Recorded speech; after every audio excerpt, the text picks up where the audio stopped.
gentlemen, and welcome to the Alumni Talk on Higher Studies Opportunities, organized by the ZooNet Society of Department of Zoology, Open University. And over the years, we have noticed that the number of OUSL graduates applying for postgraduate studies in Sri Lanka and in other countries overseas has been increased. However, there is an informational gap for many students regarding the different opportunities they have on also the process of applying for these degrees.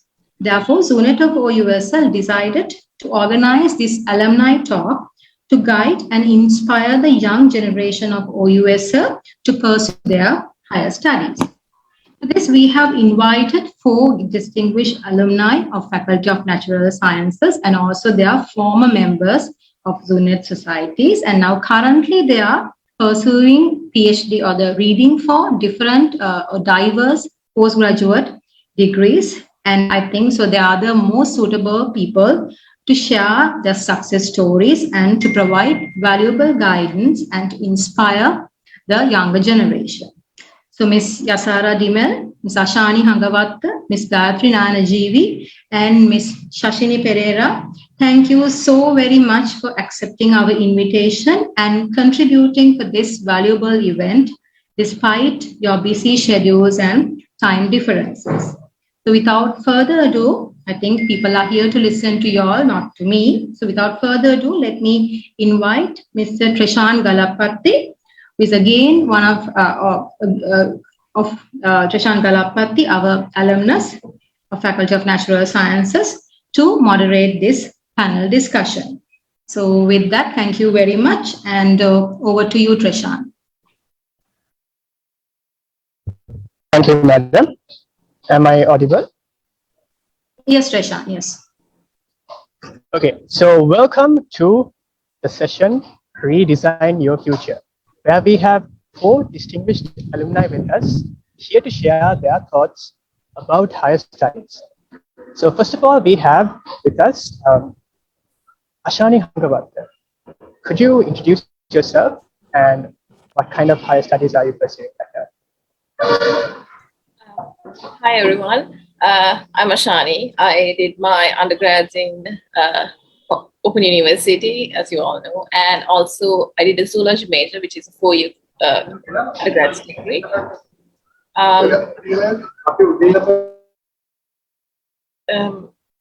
Sorry, there's some interference with audios. I don't know. Okay, anyway, and I had a first class from my undergrads with a 3.86 GPA, and I also did my undergraduate research focusing on fish ecology in Kalawi River Basin.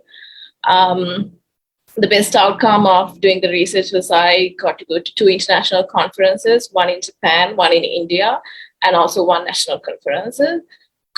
I also got the Dean's Award for 4 years, and soon after undergrads, I worked for 2 years as a demonstrator and a visiting lecturer in Horizon campus, as well as for Urban Fishing Camp project. Currently, I'm a first-year graduate student in Environmental and Natural Resources, Doctor of Philosophy program in the Ohio State University in USA. It's a fully funded program for me as I got a 3-year fellowship as well as 2-year RA-ship. And also I got a scholarship. Apart from that, I currently work on disease ecology side. So that's basically my introduction.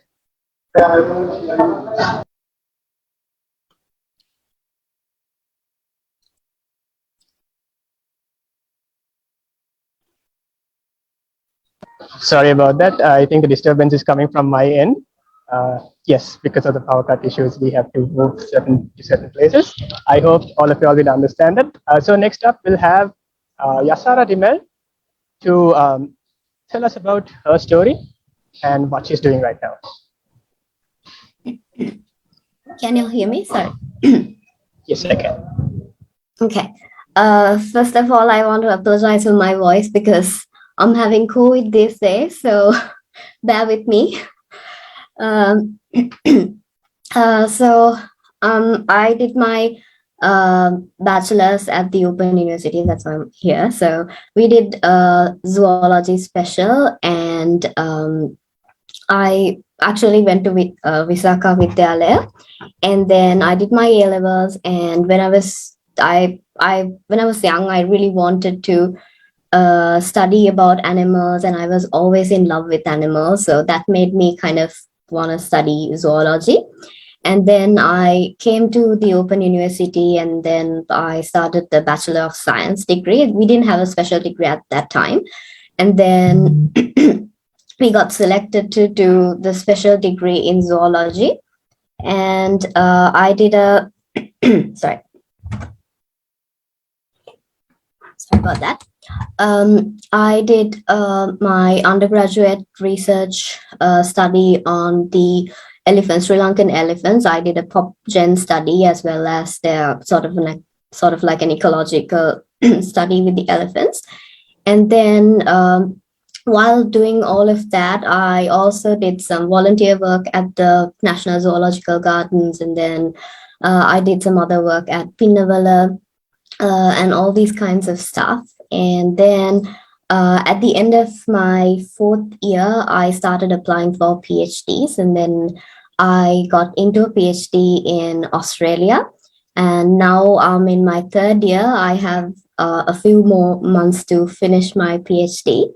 So I'm studying about the evolution of avian biodiversity. That is, I'm studying about a particular bird species, their phylogeography, kind of sort of like the same study that I did in Sri Lanka. It has a genetic component as well as a acoustic component. So I study about the bird songs and then their population genetics as well. So that's a small intro about me. Thank you, Yasana, for the brief introduction. Thank you so much. Let's move on to Gayatri Nainajeevi. Could you introduce yourself and what you're currently doing for your higher studies? Yes. Yeah, thank you, Trisha. If I say about what the journey that I've come so far, I've come to the Open University as a student from the foundation itself. I did my school's education at the OKI International School in Vattala, and then I did not complete my A-levels, and then I came to the foundation program. And after getting through that, I joined the BSc program with the idea of completing it within 3 years. And then after that, I got selected for the zoology special and passed out with 3 other amazing colleagues. And after that, I worked for 2 years at the Open University. Now I'm working on my master's in immunology, molecular, cellular and molecular immunology at the IBMBB of the University of Colombo. And my final year research, so I'm in my 2nd year, where my research is on treatment options in psoriasis patients. And also, along with that, I'm working as an operations analyst at 1990 Suvasaria. And in the meantime of completing my studies in zoology and immunology, I worked on getting my qualifications in law side as well, legal side, and completed my LLP. And right now I'm working on my LLM in intellectual property as well. So that's my story so far. Thank you, Gayatri. Okay, let's move on to our final panelist for the day, Sashini Bulatsinghe. Over to you to introduce yourself and what are you studying right now? Yes. So hi everyone. I'm Sashini Pereira. So I studied at Sirma Baranaki Vidyalaya, and then after A-levels, I enrolled at the Open University. So I didn't do a special degree. I did a general degree that went on for 4 years. And then after completing my degree, I did for my major, I did zoology. And then after completing, I came to Australia in 2019. As soon as I completed my degree, I worked as a demonstrator for 1 year. And then I came to Australia and I was enrolled in Master of Conservation Biology. And then I shifted my course to a double master's, and then I ended up having Master of Conservation Biology and Master of Environment. So I completed my double master's last year. And then after 1 month, I again enrolled for a Master of Research program. So I'm currently doing that. I'm doing research in urban ecology. So we are doing microorganisms. We are comparing urban versus non-urban soil microorganisms. So yeah, that's my field. Thank you. Okay, thank you very much. And students, these are our panelists for the day. So for the benefit of the students of the Open University of Sri Lanka, we have decided to conduct this session in a mixture of Sinhala and English. And so we will continue with the session. So සමහරුන්ට ඇත්තටම මතයක් තියෙනවා Open University එකේ undergraduate degree එක conventional universities වල තියෙන degree එකට වඩා අඩු recognition එකක් හම්බ වෙනවා කියලා. ඔබත් එහෙම හිතලා තියෙනවද? Sometimes you might have thought that the Open University has a lesser recognition compared to the conventional degrees. So මේ වැරදි මතයක් කඩන්න සහ අනාගතයේ graduate වෙන්න ඉන්න students වලට පොඩි පෙන්වීමක් ලබා දෙන්න අද අපිත් එක්ක එකතු වෙලා ඉන්නවා මේ panelistලා හතර දෙනා. So once again, I would like to welcome all of you to the session, Redesign Your Future. අපේ campus එකේ සමහර students වලට ලොකු හීනයක් තියෙනවා. තමන්ගේ undergraduate degree එක complete කරලා post graduate degree එකට තියනගන්න. අපේ undergraduate student කෙනෙක් ලංකාවේ හරි පිටරට හරි MSc, MPhil හරි PhD එකක් කරන්න සපුරන්න ඕන මූලික සුදුසුකම් තියෙනවද? ඒ වගේම ලංකාවේ සහ පිටරටවල මොන වගේ opportunities තියෙනවද කියලා අපිට අපේ panelists ලාගෙන් පොඩ්ඩක් දැනගන්න පුළුවන්. So panelists, would you like to answer that question?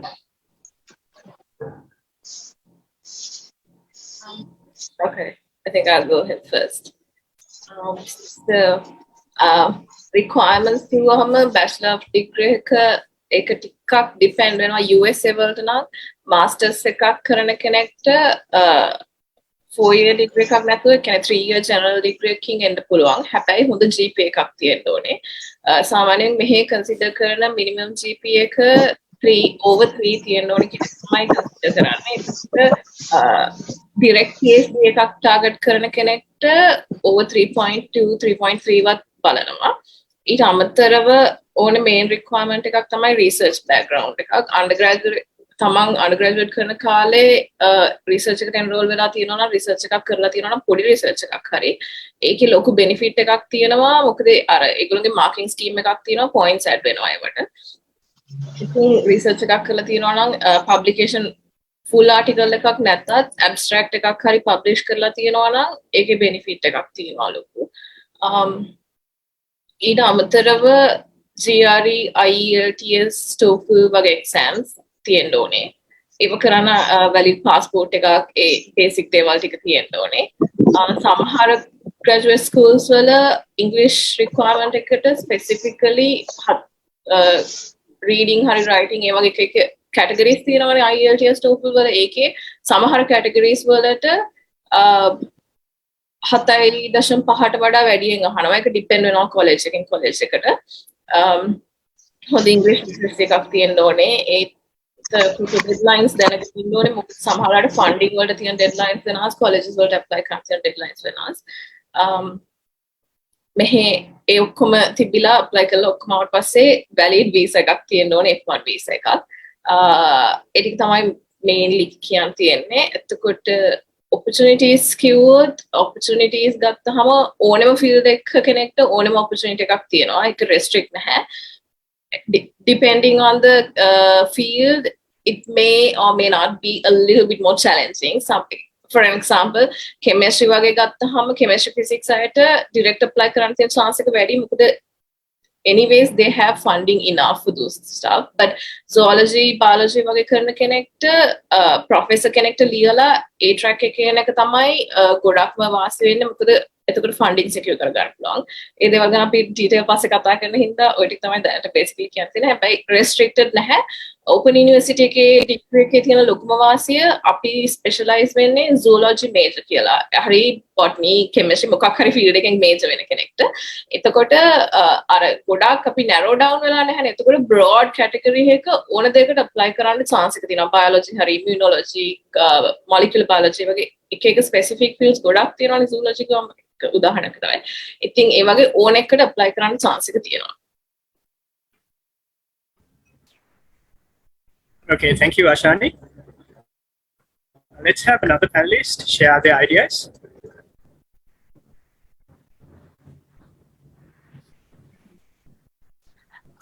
ඔස්ට්‍රේලියාවල දැන් මං ආවේ partial scholarship එකකට. එතකොටත් masters කරන්න නම් general degree එකක් ඒක හොඳටම ඇති. but master of research එකකට වගේ ඔයගොල්ලෝ join වෙන්න මේ talk about the situation here. sorry. Ashani, you can go ahead. Okay. So master of research එකකට වගේ එනවා නම් GPA එක ඒගොල්ලෝ expect කරනවා more than 3 තියෙනවා කියලා, තියෙන්න ඕනේ කියලා. PhD direct එනවා නම් you need to have a first class in a special degree. ඒක තමයි ඒගොල්ලෝගේ requirement එක. ඒ first class එක අහනවම කියලා තමයි මම නම් usually දන්නේ. කියන්නේ මෙහෙට අහනවම තමයි first class එක if you want to go to a direct PhD. Otherwise they will definitely tell you to do a master of research and then come for a PhD. එහෙම තමයි කියන්නේ. and open university කරා කියලා එහෙම කිසිම ප්‍රශ්නයක් වෙන්නේ නැහැ. ඒක මෙහි recognized university එකක් ලංකාවේ. ඒකයි තියෙන වාසිය. So yeah, ඒක තමයි. Yasser, do you want to add anything? Yeah. දැන් සාෂිනි කිව්වා වගේ first class එකක් බලනවා. ඒ වුණාට ගොඩක් universities වල දාලා තියෙනවා you can either have a first class or a second upper කියලා. අර ගොඩක් first class එකකටම යන්නේ competition එක වැඩි හින්දා මොකද first class තියන අය ගොඩාක් apply කරනවා. ඒ වුණාට මං කියන්නේ even if you have a second upper මේ when මොන හරි තව research involve වෙලා ඉඳලා තියෙනවා නම් අර ඒ වගේ extra දේවල් කරලා තියෙනවා නම් ගොඩක් you still can apply. මොකද මේ එහෙම ගොඩාක් apply කරන කට්ටියට තියෙන්නේ ඒ කියන්නේ academic qualifications විතරයිනේ. ගොඩක් අයට නිකන් first class එකක් තියෙනවා එච්චරයි හොඳ grades තියෙනවා එහෙම. ඒ වුණාට අර අනිත් පැත්තෙමුත් හැමදේම වෙලා තියෙනවා නම් මේ මම කියන්නේ කමක් නැහැ second upper එකක් තිබ්බත් apply කරන්න direct PhD එකකට කියලා. ඉතනට apply කරන අපිට MSc, PhD වගේ programs වලට apply කරන්න පුළුවන්. ගායත්‍රි, ලංකාවේ මොන වගේ සුදුසුකම්ද? ලංකාවේ අපි ගත්තතින් අපේ තියෙනනේ SLQF අපේ ශ්‍රී ලංකා qualification framework එක යටතේ තියෙන levels වලට තියෙනවා PSc and then PSc honors නැත්නම් අපි කියන්නේ special degree එක 4-year degree එක තියෙනවා that is ඊට පස්සේ තියෙනවා PG tips postgraduate diplomas එතකොට MSc and MPhil and PhD අපි ගත්තතින් ලංකාවේ ඒ කියන්නේ MSc opportunities තියෙනවා අපි ගත්තතින් ගොඩාක් තියෙන්නේ අපි ගෙවලා කරන MScs එතකොට MPhil and PhDs most of them have some sort of funding going on එතකොට MPhil and PhD opportunities ගොඩාක් labs වල නැත්නම් ඒ කියන්නේ මම කතා කරන්නේ immuno side එකේ ගොඩාක් මේ opportunities තියෙනවා and the supervisors who are supervising them actually post them on they advertised කියන්නේ periodically funding තියෙනකොට එතකොට opportunity එකක් තියෙනකොට ඒවා ගොඩක් වෙලාවට websites අපි ගත්තතින් university websites වලම advertise වෙනවා අපි ගත්තතින් qualifications විදිහට ගත්තතින් MSc එකට apply කරන්න BSc or BSc honors දෙකම valid MPhil එකකට apply කරනවා නම් BSc honors එකක් තියෙන්න ඕනේ ගොඩක් වෙලාවට plus research background එක තියෙන්න ඕනේ. එතකොට දැන් අපි ලංකාවේ පාත් එකේ ගත්තතින් MS එකක් කරලා කියන්නේ ජෙනරල් ඩිග්‍රී එකක් තියෙන කෙනෙක්ට MS එකක් කරලත් MPhil එකකට නැත්නම් PhD එකකට යන්න opportunities ඕන තරම් තියෙනවා. එතකොට MPhil PhD research opportunities වලට යනකොට academic qualification එක විතරක් නෙවෙයි maybe a first class or a second upper plus research background එක තියෙන්න ඕනේ. එතකොට අපි ගත්තතින් අපේ ජෙනරල් ඩිග්‍රී එකේ රිසර්ච් ඔප්ෂන් එකක් තියෙනවා. රිසර්ච් එක කරලා තියෙන එක ඇඩිෂනල් ක්වොලිෆිකේෂන් එකක් විදිහට. ඒතර එක්ස්පීරියන්ස් එක එනවා MSc හරි නැත්නම් PhD MPhil opportunities වලට යනකොට. Okay, thank you guys. දැන් මම හිතන්නේ අපේ audience එකට idea එකක් තියෙනවා මොන වගේ opportunities තියෙන්නේ ලංකාවේ සහ පිටරට. ඒ වගේම basic requirements ටික. Okay, the next question. Open University undergraduates ලාට තියෙන තව ප්‍රශ්නයක්යි. අපේ BSc එක ඇත්තටම ලංකාවේ and foreign countries වල valid කියලා. So අපිට ලංකාවේ opinion එක as well as පිටරටින් opinion එක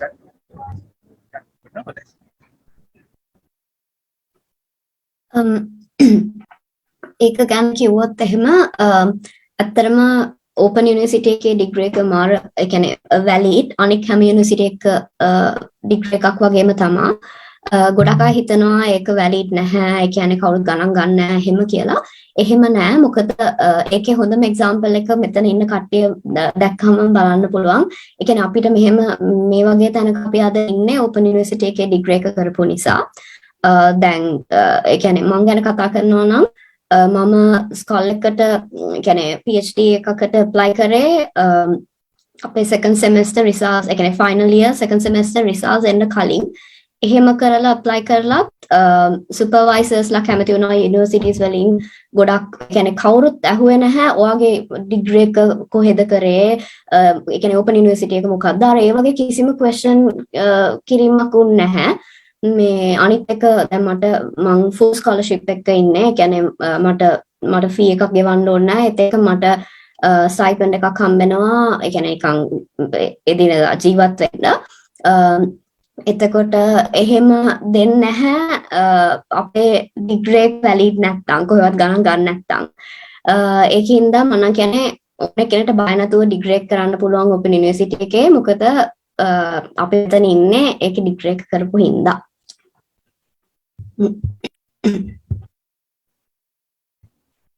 ට්‍රේෂන් මම එක පොයින්ට් එකක් ඇඩ් කරන්නම් මේ මම මෙහෙ apply කරනකොට එක colleges වල procedure එක වෙනස් ඒ වුණාට මම මේ Ohio State apply කරනකොට කලින් undergraduates කරපු universities university එක මොකක්ද කියලා අහනවා ඒකේ drop down menu එකක් එනවා ඒ drop down දැන් අපේ රටේ තියෙනවානේ public universities 8ක් විතර ඒ 12ක් විතර තියෙනවානේ ඒ 12ක් විතර තිබ්බත් ඒ drop down menu එකේ තිබ්බේ 7යි major universities Colombo Peradeniya Kelaniya Jaffna Japura තව එකක් මාක් කරලා තිබ්බා ඊට අමතරව open university එක තිබ්බේ ඉතින් ඒ වගේ recognition එකක් තියෙනවා ඒ හින්දා ඒකේ recognition එක ගැන කිසිම doubt එකක් තියාගන්න එපා කියන එක තමයි කියන්න තියෙන්නේ හැමෝටම ඒක හොඳ අත්‍තරම හොඳ recognition එකක් තියෙනවා නැත්නම් මේ වගේ එහෙම drop down menu එක වැටෙන්නේ නැහැ තව ඕන තරම් universities තියෙනවානේ අපේ රටේ ඉතින් ඒක ඇත්තටම හොඳයි consider කරනවා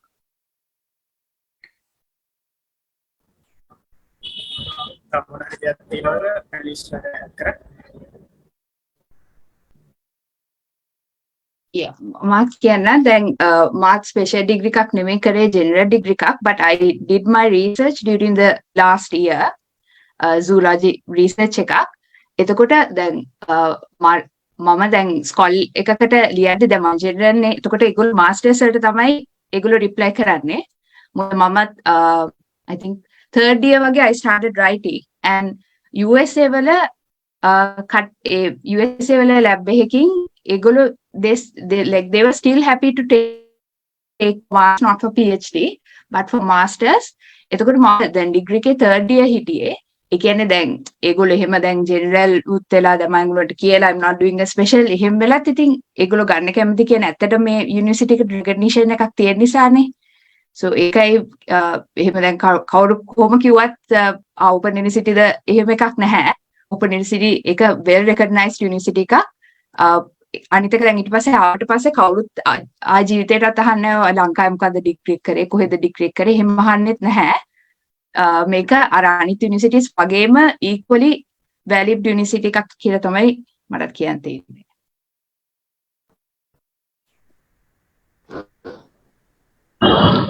Actually, would you like to add something to it?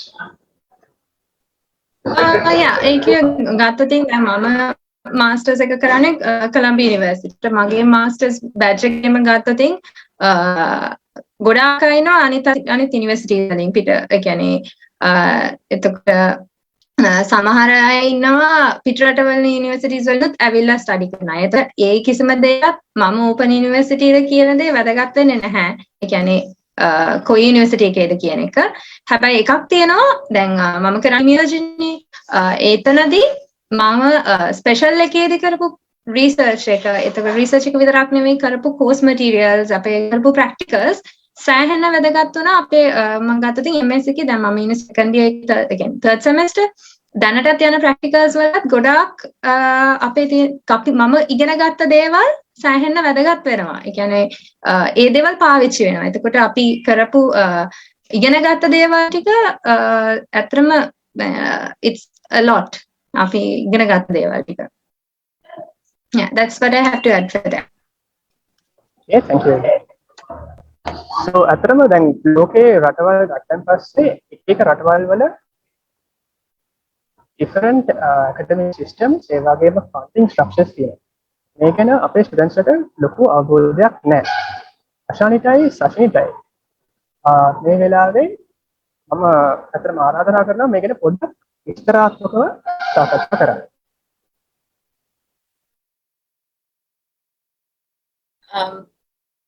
US system එක ගත්තහම basically graduate college එකක් කිව්වම masters තියෙනවා course based masters සහ research based masters. ඒ කියන්නේ ලංකාවේ වචන වලින් කිව්වොත් MPhil එකක් සහ නිකන් masters එකක් කියන්නේ course විතරක් කරන්නේ. ඒක depending on what track you take it can be 1 to 2 years. PhD එකක් ගත්තහම admit tracks දෙකක් තියෙනවා regular admit track direct admit track කියලා. regular admit track එකක් කියන්නේ undergraduate degree එකක් කරලා general එකක් හරි special එකක් හරි කරලා masters එකකුත් කරලා PhD එකට එන කෙනෙක්ට. එතකොට එයාට maximum 3 years වගේ තමයි යන්නේ. එහෙම නැතු direct admit PhD track කිව්වහම එන්නේ කෙලින්ම undergraduate special degree එකක් තියෙන කෙනෙක් කෙලින්ම PhD එකක් පටන් ගන්න. ඒක 5 years වගේ යනවා. මොකද අර දැන් එක දැන් masters වලට credit rate එකක් තියෙනවානේ. ඒ credit rate එක fulfill කරන්න ඕනේ. ඒකට ගොඩක් අය අහන දෙයක් තමයි direct PhD කිව්වර masters through නෙන්නේ කියලා. එහෙම නැහැ. direct PhD කියන්නේ direct PhD or PhD එකක් තමයි පටන් ගන්න. එකම වෙනස අවුරුදු 5ක් යනවා. හේතුව course අර credit ගන්න fulfill කරන්න courses ගන්න ඕනේ සහ සමහර එකේ ගොඩක් වෙලාවට වැඩ කරන්න වෙනවා. ඉතින් ඒවත් එක බැලුවම අවුරුදු 5ක් යනවා direct admit આવොත්. හැබැයි direct admit වලට competition එක ගොඩක් වැඩි. හොඳ grades තියෙනවා නම් publications තියෙනවා නම් direct admit එකට එන්න තියෙන chance එකත් වැඩි ඒ වගේම. ඒ දෙකෙන් එකක් ඕන එකක් කරන්න approaches කීපයක් තියෙනවා. පළවෙනි approach එක තමයි ඔයාට කෙලිම college එකට apply කරනවා. එතකොට college එකට apply කරාට පස්සේ පළවෙනි අවුරුද්ද විතර අවදානවා lab rotations වල. ඒ කියන්නේ එක professorsලා advisorsලාගේ labs වල ඔයාට නිකන් සතියක් දෙකක් වගේ වැඩ කරලා බලන්න පුළුවන් මොන field එකටද මං යන්න ආස කියලා ඒකලා advisor කෙනෙක් තෝරගන්න පුළුවන් දිගටම වැඩ කරන්න dissertation එකට. එහෙම නැත්නම් තමන් proposal එකක් හදලා තමන් කරන්න ආස දෙයක් තියෙනවා නම් තමන්ම proposal එකක් හදලා තමන්ම මොකක් හරි grant එකක් හොයාගෙන apply කරන්න පුළුවන්. එතකොට chance එක තියෙනවා. හැබැයි එතකොට advice කෙනෙක් හොයාගන්න චුට්ටක් අමාරු වෙන්න පුළුවන්. මොකද ඒකටම focus කෙනෙක්ව හොයාගන්න වෙන හින්දා පොඩි challenge එකක් තියෙනවා එතන. එහෙම නැත්නම් අනිත් option එක තමයි advisors ලාට ලියන්න. ඒ කියන්නේ professors ලාට ලියන්න. ලියලා ඒගොල්ලෝගෙන් respond එකක් එනවනේ. ඊට පස්සේ ඒගොල්ලෝ interview කරනවා. එතකොට එහෙම ඒ යන advisor කෙනෙක්ට ලියලා යන එකේ chance එක වැඩි. මොකද එතකොට ඔයාලට guarantee එකක් තියෙනවා. මේ advisor මාව ඕනේ. ඒ හින්දා මම කොහොමද ඒ කියන්නේ එයාගේ interview එක pass වුණොත් ඔයා college එක ඇතුළට යන්න තියෙන chance එක වැඩි. ඒව තමයි approaches. I'm sorry, some of the people are asking to continue this in English. So, should we continue in English? Any suggestions from the panel? Ask the audience. Yeah, a couple of like 3 people from the audience wants us to continue in English, but I don't know if everyone else is comfortable with it. If everyone is comfortable with continuing in English, please give a thumbs up on your chat. So, yeah, basically that's the approaches you can take. And considering about funding, I mean, like fields like chemistry and physics, as I said, have better opportunity going for direct apply and then going to lab rotations. But people like zoology, wildlife conservation, it's a little bit specific because you do have to have proper funding to start such a project, and it requires a lot of funding depending on what you're going to do. So in that sense, talking to an advisor will be the best option. Considering funding, the US funding system allows you to have a fellowship. A fellowship is where you do not have to work as like, you do not have a job. You just do your own thing, your research, your PhD, whatsoever. And then apart from that, all the course fees will be covered, lab fees and everything will be covered. You don't have to pay a rupee or dollar or whatever. And also you will get a monthly payment, a stipend.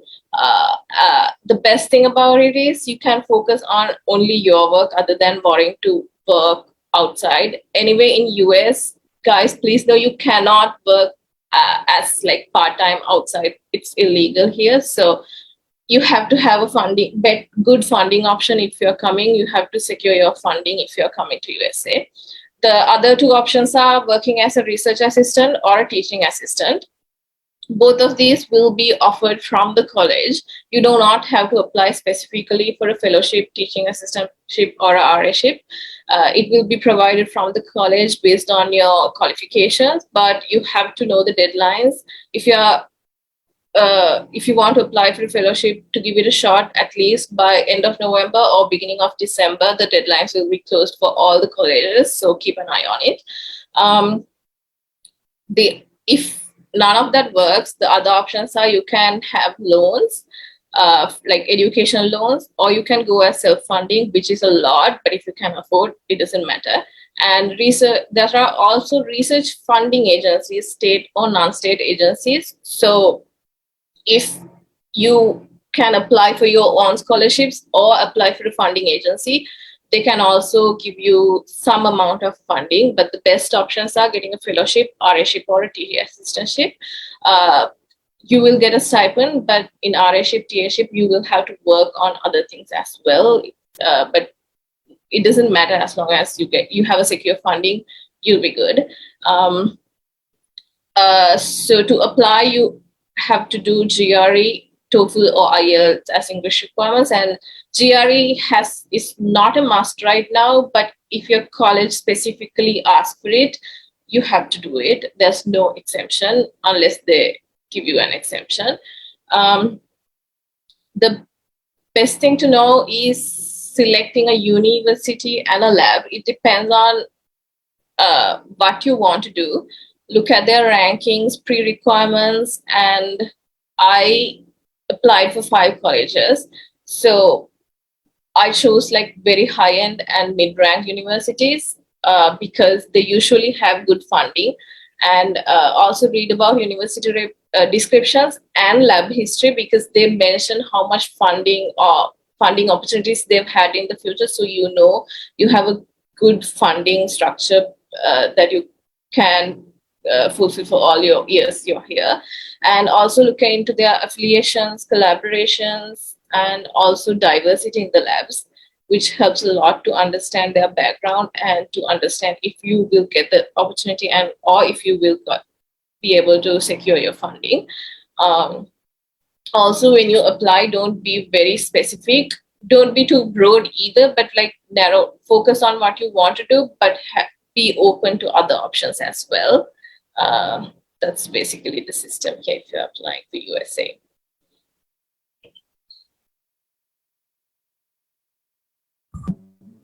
Let's go on to Sashini.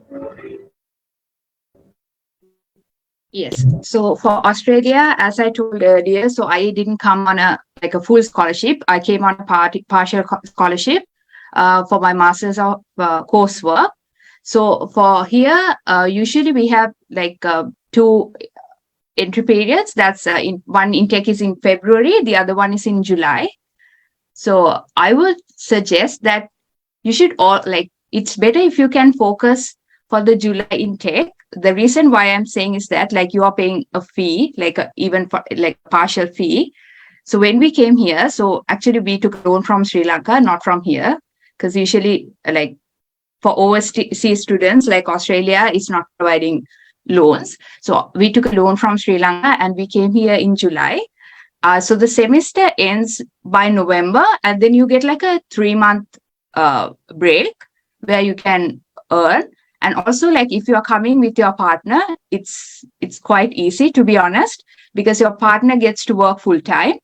I think that's not the case in USA, right, Tashani? Even if the partner goes there, it depends. You're not allowed to work, right? Yeah.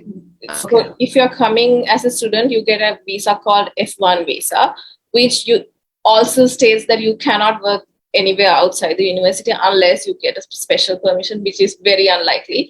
And also your partner will get a J1 or visa that you're coming as a dependent. So unless you get your money for the dependent from Sri Lanka, or if he or she has a source of funding from self-funding or his business or anything from his own country, you cannot work outside. That's the basic rule here.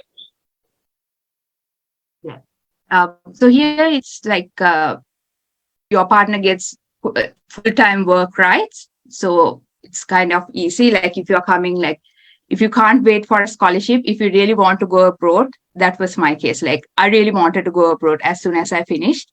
So it's always better to start applying, I would say, at least 6 months earlier, because, the admin stuff it takes a really long time to get all these things sorted, even if you're coming on a partial scholarship or a full scholarship, because you have to apply for visas and everything. So for funding here, you can always directly contact the university and then ask what are your options, what kind of scholarships you have. Sometimes they have different options, sometimes they have country specific scholarships. I think in Griffith University here in Australia, they have a scholarship for Sri Lankan, for those who are employed in the public sector in Sri Lanka. And also you have the Australia Award Scholarship if you want to come here. But that will allow you to study here for 2 years, but then you have to again return to Sri Lanka.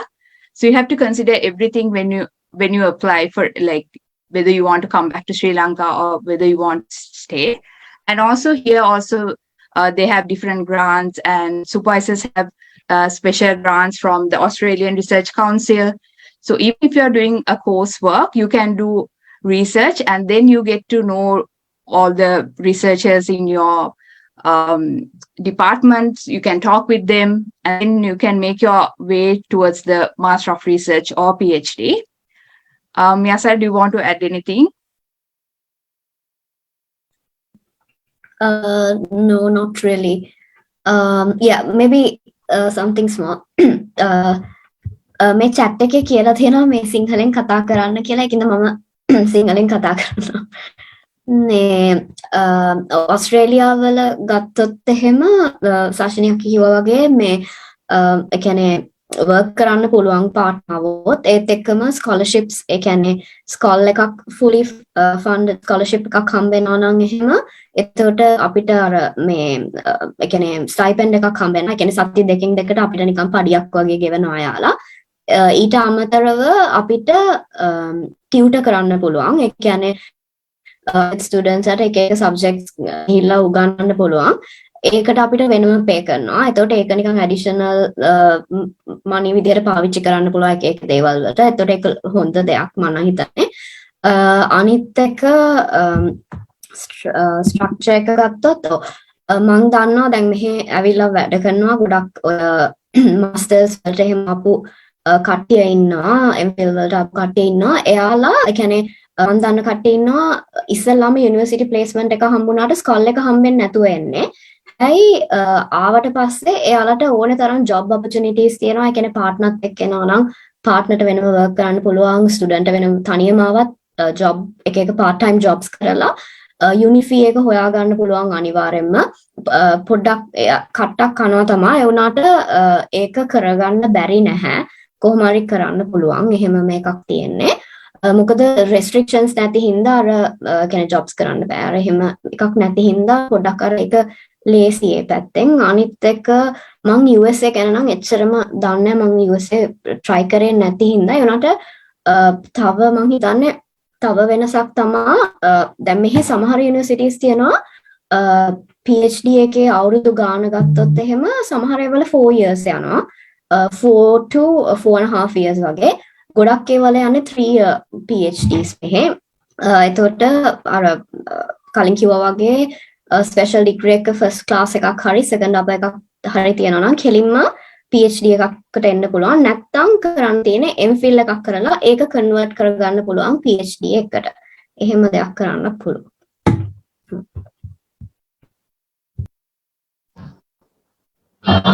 Okay, thank you everyone.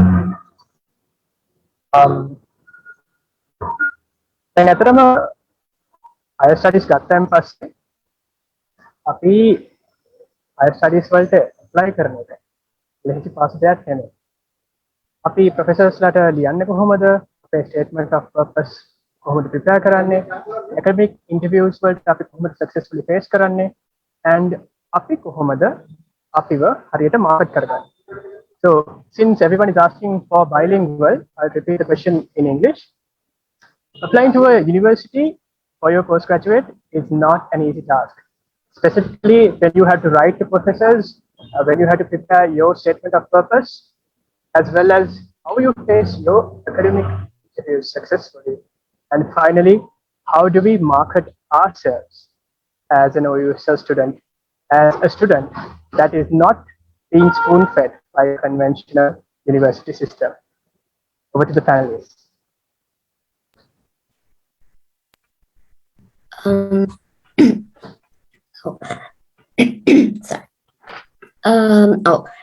මෙහෙමයි මම මුලින් ඉඳන් නිකන් පොඩියට කියන්නම් දැන් degree එක පටන් ගද්දිම ඒ කියන්නේ ඕනෙම යුනිවර්සිටි එක හරි ඕපන් යුනිවර්සිටි එක හරි ඩිග්‍රී එක පටන් ගද්දිම ගෝල් එකක් තියාගන්න. ඒ කියන්නේ ඔයා හයර් ස්ටඩීස් කරනවාද නැත්නම් මොන වගේ ජොබ් එකක් කරනවාද අන්තිමට අර ඒ වගේ කියලා ඉස්සෙල්ලාම ඒම් එකක් තියාගෙන පටන් ගන්න.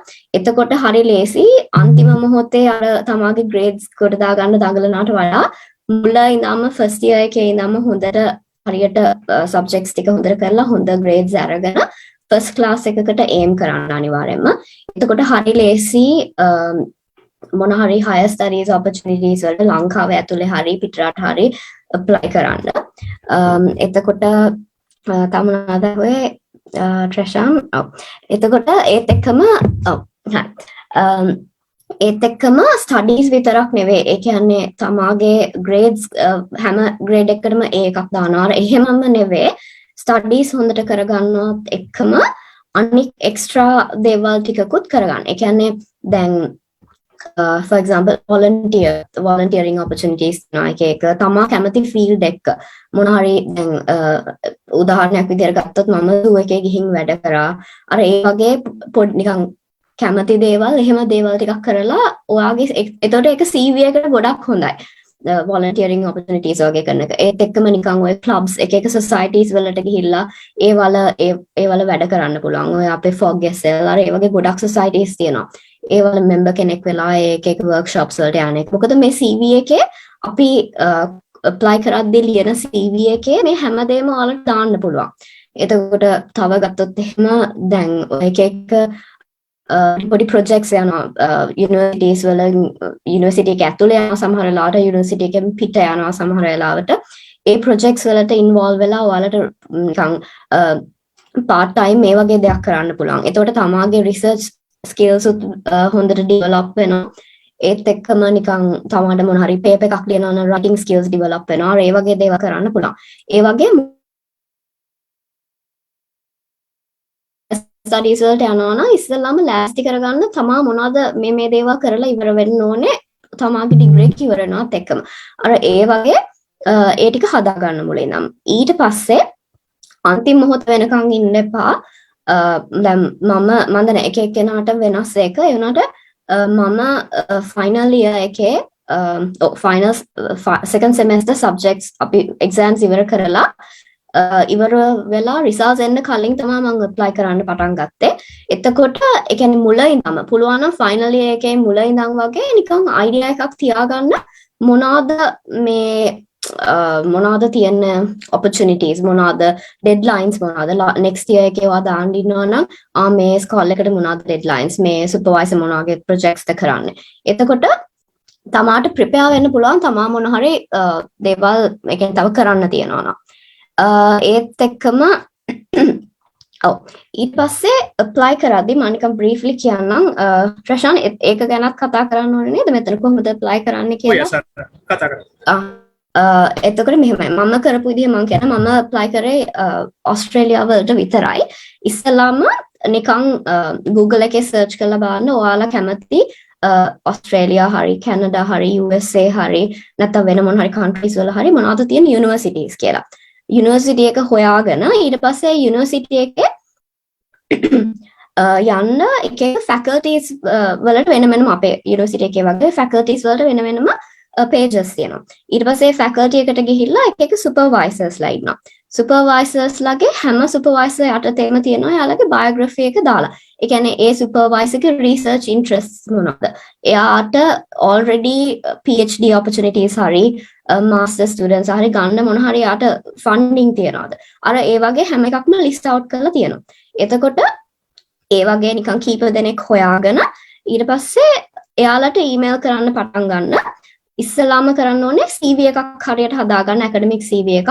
තනිකර තමාගේ කරලා තියෙන හැමදේම දාලා. ඒ කියන්නේ volunteer opportunities, workshops, conferences, publications. Publications are very important. මොකද publications ඒ කියන්නේ abstracts, conferences, full paper ඔය ඔක්කොම කරලා තියෙන දේවල් ටික දාන්න. මොකද ගොඩක් ඕස්ට්‍රේලියාවල publications බලනවා PhD එකක් හරි ඔය scholars එහෙම දේව බලනවා. එතකොට ඒව list out කළා ඒ කියන්නේ ඒකයි තව දෙයක් කියන්න ඕනේ ඒකයි ඒ කියන්නේ අන්තිම year එකේ research එකක් කරලා තියෙනවා නම් ඒක ගැන පොඩියට ඔයාලට තව නිකන් ඒ කියන්නේ පොඩි summary එකක් වගේ දාන්නත් පුළුවන් CV එකේ මෙහෙම දෙයක් මම කරලා තියෙනවා අර ඒ වගේ ඒ කියන්නේ මෙහෙම දැන් for example දැන් මගේ එකේ මම genetic part එකක් කරා. ඒතකොට මම ලියනවා මොනවාද මම genetics වල මොනවද මට කරන්න පුළුවන් DNA extraction අර ඒ වගේ blah blah ඒ වගේ නිකන් මොනවාද skills මම ඉගෙන ගත්ත මේ research එකෙන් අර ඒ වගේ එහෙම දාලා CV එකක් හදාගෙන ඊට පස්සේ ඔස්ට්‍රේලියාස් වල අර මොකද්ද letter එකක් ලියන්නේ state SOP නේ statement of purpose ඒක මෙහෙ ලියන්න නැහැ. ඒ කියන්නේ මෙහෙ encourage කරන්නේ නැහැ ගොඩක් ලියන්න කියලා. මම apply කරා මට කෙනෙක් කිව්වා එහෙම ඕනේ නැහැ කියලා. ඒ වුණාට මම ලිව්වා. මම එහෙම වෙනම attach කරා CV එකට අමතරව statement of purpose එකේ දාන්න ඕනේ තනිකරම තමා ගැන ලොකුවට අර CV එක නිකන් පොඩක් දිගට ලියන එක. ඒ කියන්නේ describe කරලා ලියන එක. ඒ කියන්නේ මොනවාද මගේ රිසර්ච් එක කරේ ඊට පස්සේ මොනවාද මගේ තියෙන ස්කිල් සෙට් එක ඇයි මම මාව ගන්න ඕනේ යුනිවර්සිටි එකට ඇයි මම ස්ටුඩන්ට් කෙනෙක් වෙන්නේ නිකන් එහෙම අර හැමෝගෙම ගත්තොත් එහෙම why do I stand out from the crowd අර වගේ එහෙම ටිකක් දාලා ඊමේල් එකක් ගන්න තමයි තියෙන්නේ. එතකොට හැම වෙලේම මතක තියාගන්න ඒ සුපර්වයිසර්ස්ලාගේ බයෝග්‍රැෆි එක කියලා එයාට අදාළ දේවල් හැමෝටම එකම එක copy paste කර දාන්න නැතුව එයා ඒ සුපර්වයිසර්ට ලියද්දි හොඳට එයාගේ හරි මම ඔයාගේ මේ පේපර් එක කියෙව්වා නැත්නම් so I read this paper on this thing කියලා ඒ වගේ අර නිකන් ඉන්ට්‍රස්ට් එකක් පෙන්වන්නේ සුපර්වයිසර්ගේ රිසර්ච් සයිට් එකට අපි මෙහෙම කියලා. ඒත් එක්කම තව ප්ලස් පොයින්ට් එකක් තමයි පුළුවන් නම් ප්‍රොපෝසල් එකක්. ඒ කියන්නේ it doesn't have to be perfect. නිකන් අර නිකන් අපේ ඔය කරනවා වගේ එකක් නෙවෙයි. නිකන් pages දෙකක වගේ මම මෙහෙම රිසර්ච් එකක් මට අයිඩියා එකක් තියෙනවා and I would like to do this with you. අර එහෙම. එතකොටත් එයා දාන්න එතකොටත් එයාලා ඉම්ප්‍රෙස් වෙනවා මේ ළමයාට මෙහෙම මේ ප්‍රොපෝසල් එකකුත් තියෙනවා අර ඒ කියන්නේ ඒකෙන් කියන්නේ අපි ඒකම කරනවා කියලා ඒ වුණාට අර ඒකෙන් එයාලට ගොඩක් කැමති හිතෙනවා අපි ගැන මේ ළමයා හොඳයි අර එහෙම කියලා එතකොට ඒ විදිහට තමයි apply කරන්න තියෙන්නේ එතකොට අර faculties වල ගිහිල්ලා spicersලව තෝරාගෙන Excel sheet එකක් හදාගෙන ඒ විදිහට මාක් කර කර ගන්න මෙයාට දැම්ම එහෙම කිය ඊට පස්සේ තව දැන් මම ඉන්නේ QUT එකේ Queensland University of Technology. ඔය හැම මම apply කරපු මම universities තුනකට apply කරා. University of Melbourne, Queensland University of Technology and Queensland University. එතකොට ඒ හැම එකේම වෙනම තියෙනවා වෙබ්සයිට්ස් වල දැනට යන research opportunities මොනවාද? අපේ එකේ දැන් ගියක් තියෙනවා ගිහිල්ලා බලන්න ඕනේ තරම් තියෙනවා මේකට PhD ළමයි හොයනවා මෙහෙම කියලා. ඔයාලට ඕන නම් එහෙම එකකට apply කරන්නත් පුළුවන්. එතකොට එහෙම එකකට apply කරලා ongoing එකකට join වෙන්නත් පුළුවන්. නැත්නම් තමාගේ idea එකක් තියලා අලුත් එකකට යන්නත් පුළුවන්. එහෙම කරලා supervisor කෙනෙක් secure කරගත්තොත් ලේසි ඔයාලට ස්කෝල් එකක් secure කරගන්නත් මං එහෙමයි කරේ. මං ඉස්සෙල්ලා supervisorsලාට කතා කරලා email කරලා ඊට පස්සේ scholarship round එකක් යනවා annual scholarship round කියලා university එකේ ඒකට apply කරලා ඒකෙන් scholar එකක් මට හම්බුණා supervisorට කතා කරලා තියන්න කියන්නේ මෙහෙමයි සමහර ළමයි ඉන්නවා supervisor කෙනෙක්ට contact කරන්න නැතුව කෙලින්ම scholarship round එකට දාන අය හැබැයි ඊට වඩා ලේසි supervisor කෙනෙක් contact කරලා තිබොත් මොකද that means already have a project අර secure වෙලා තියෙනවා supervisor කෙනෙක් ඒතර university එකේම එයාට ස්කෝල් එකක් දෙන්න තියෙන ප්‍රවණතාවය වැඩි අර එහෙම sorry එහෙම බලන්න අනිත් එක මම කියන්න ඕනේ QUT එකට ඔයාලා try කරනවා නම් මේ දවස්වල යනවා annual scholarship round එක closing date එක 31st of July apply කරන්න මාත් ඒකට apply කරේ එතකොට ගිහිල්ලා බලන්න ඒකේ තියෙනවා මොනවද දාන්න ඕනේ අර එහෙම කියලා අපේ දැන් Australian universities වල steps තුනක් තියෙනවා. ඉස්ලාම ඔයා apply කරන්න ඕනේ ඔයාගේ CV ඔක්කොම දාලා ඊට පස්සේ university එකෙන් බලනවා අපි සුදුසුද PhD එකක් කරන්න කියලා. අපේ qualifications හරියද කියලා. ඊට පස්සේ යාලා අපි selected නම් කියනවා හරි ඔයාලට PhD එකක් කරන්න පුළුවන්. now you can apply කියලා. ඒතර second step එක තමයි supervisor ලියන එක ඊට කලින් supervisor ලියලා තියෙන්න පුළුවන් ඊට පස්සේ second step එක තමයි අපිට university එකේ placement එකක් හම්බෙන එක PhD එකක් කරන්න third එක තමයි scholar එක secure වෙන එක මම දාන කට්ටිය ඉන්නවා scholar එකක් නැතුව PhD එකක් පටන් ගත්ත කට්ටිය හැබැයි යාලට ඊළඟ semester එකේ scholar එකක් හම්බුණා අර ඒ වගේ එක විදියවල් තියෙනවා මේකට මේව වෙන්න කියන්නේ එක pathways තියෙනවා වෙනම එහෙම තමයි මම නම් apply කරේ මම හිතන්නේ කතා කරා මම හිතන්නේ process එක එහෙම තමයි අශානි මේ එකට ඇඩ් කරන්න මොනවද interviews maybe university USA වල universities ගත්තොත් ගොඩක් QA process එක similar ඒ වුණාට මේ තමන්ගේ qualifications හදාගන්න එක සහ තමන්ගේ research එක කරන්න මොන රටටද ඔයාට යන්න ඕනේ ඒක ගත්තම ගොඩාක් දේවල් හිතන්න වෙන මොන රටටද යන්නේ ඒක weather එක tolerate කරන්න බැරි නම් weather එක හොඳ රටක් තෝරගන්න මොකද PhD එකක් masters එකක් කරනවා කියන්නේ it's a big deal it's a lot it can be very stressful it can be overwhelming ඒ හින්දා නිකන් මං මේ රට යනවා කියලා මං මෙතනට යනවා කියලා එහෙම එපා හොද්දට රිසර්ච් කරලා බලන්න මට මොන රටට යන්න ඕනේ මට මොන යුනිවර්සිටි එකකට යන්න ඕනේ මට මොන වගේ ක්‍රවුඩ් එකක් එක්කද ඉන්න ඕනේ ඒ හැමදේම කන්සිඩර් මොකද මෙහෙ ආවට පස්සේ මට තිබ්බ පළවෙනිම චැලෙන්ජ් එක තමයි කල්චර් ෂොක් එක. ඉතින් ඒ වගේ දේවල් පොඩියට නෙවෙයි සෑහෙන ලොකුවට බලපානවා. හින්දා හැමදේම හිතන්න හොඳ සුපර්වයිසර් කෙනෙක් හොයාගන්න. මොකද අවුරුදු 5ක් අවුරුදු 3ක් 4ක් සුපර්වයිසර් කෙනෙක් එක්ක ඉන්න ගියාම ඒ සුපර්වයිසර් හරි ඇඩ්වයිසර් හරි හොඳ නැත්නම් it's a really big stress. ඊට පස්සේ එපා වෙනවා. ගොඩක් ළමයි ඇවිල්ලා දාලා යන වෙලාවල් තියෙනවා. ඒ කියන්නේ mentality එක can be drained up to level of suicidal. හරියට හිතලා හරියට හොයලා බලලා තමන්ගේ time එක invest කරලා තමන් research කරලා ඒවට apply කරේ නැත්නම් වැඩි දුර හිතන්නේ නැතුව හින්දා හැමදේම හිතන්න කොච්චර කාල තමන්ට commit කරන්න පුළුවන්ද girl කෙනෙක් හෝ boy කෙනෙක් ඕනි කෙනෙක්ට family commitments එන්න පුළුවන් partner කෙනෙක් ඉන්නවා නම් එයාත් එක්ක commitments එන්න පුළුවන් ඒ හැමදේ නිකන් ආමට රට යන්න ඕනේ කියන මතේ ඉඳගෙන PhD එකකටවත් masters එකකටවත් apply කරන්න එපා ඒක තමයි මට mainly කියන්න තියෙන්නේ ඊට පස්සේ තමන් research කරන්න තමන් ආස දේ කරන්න නැත්නම් ටිකක් දවස් යනකොට overwhelming වෙනවා එපා වෙනවා තමන්ට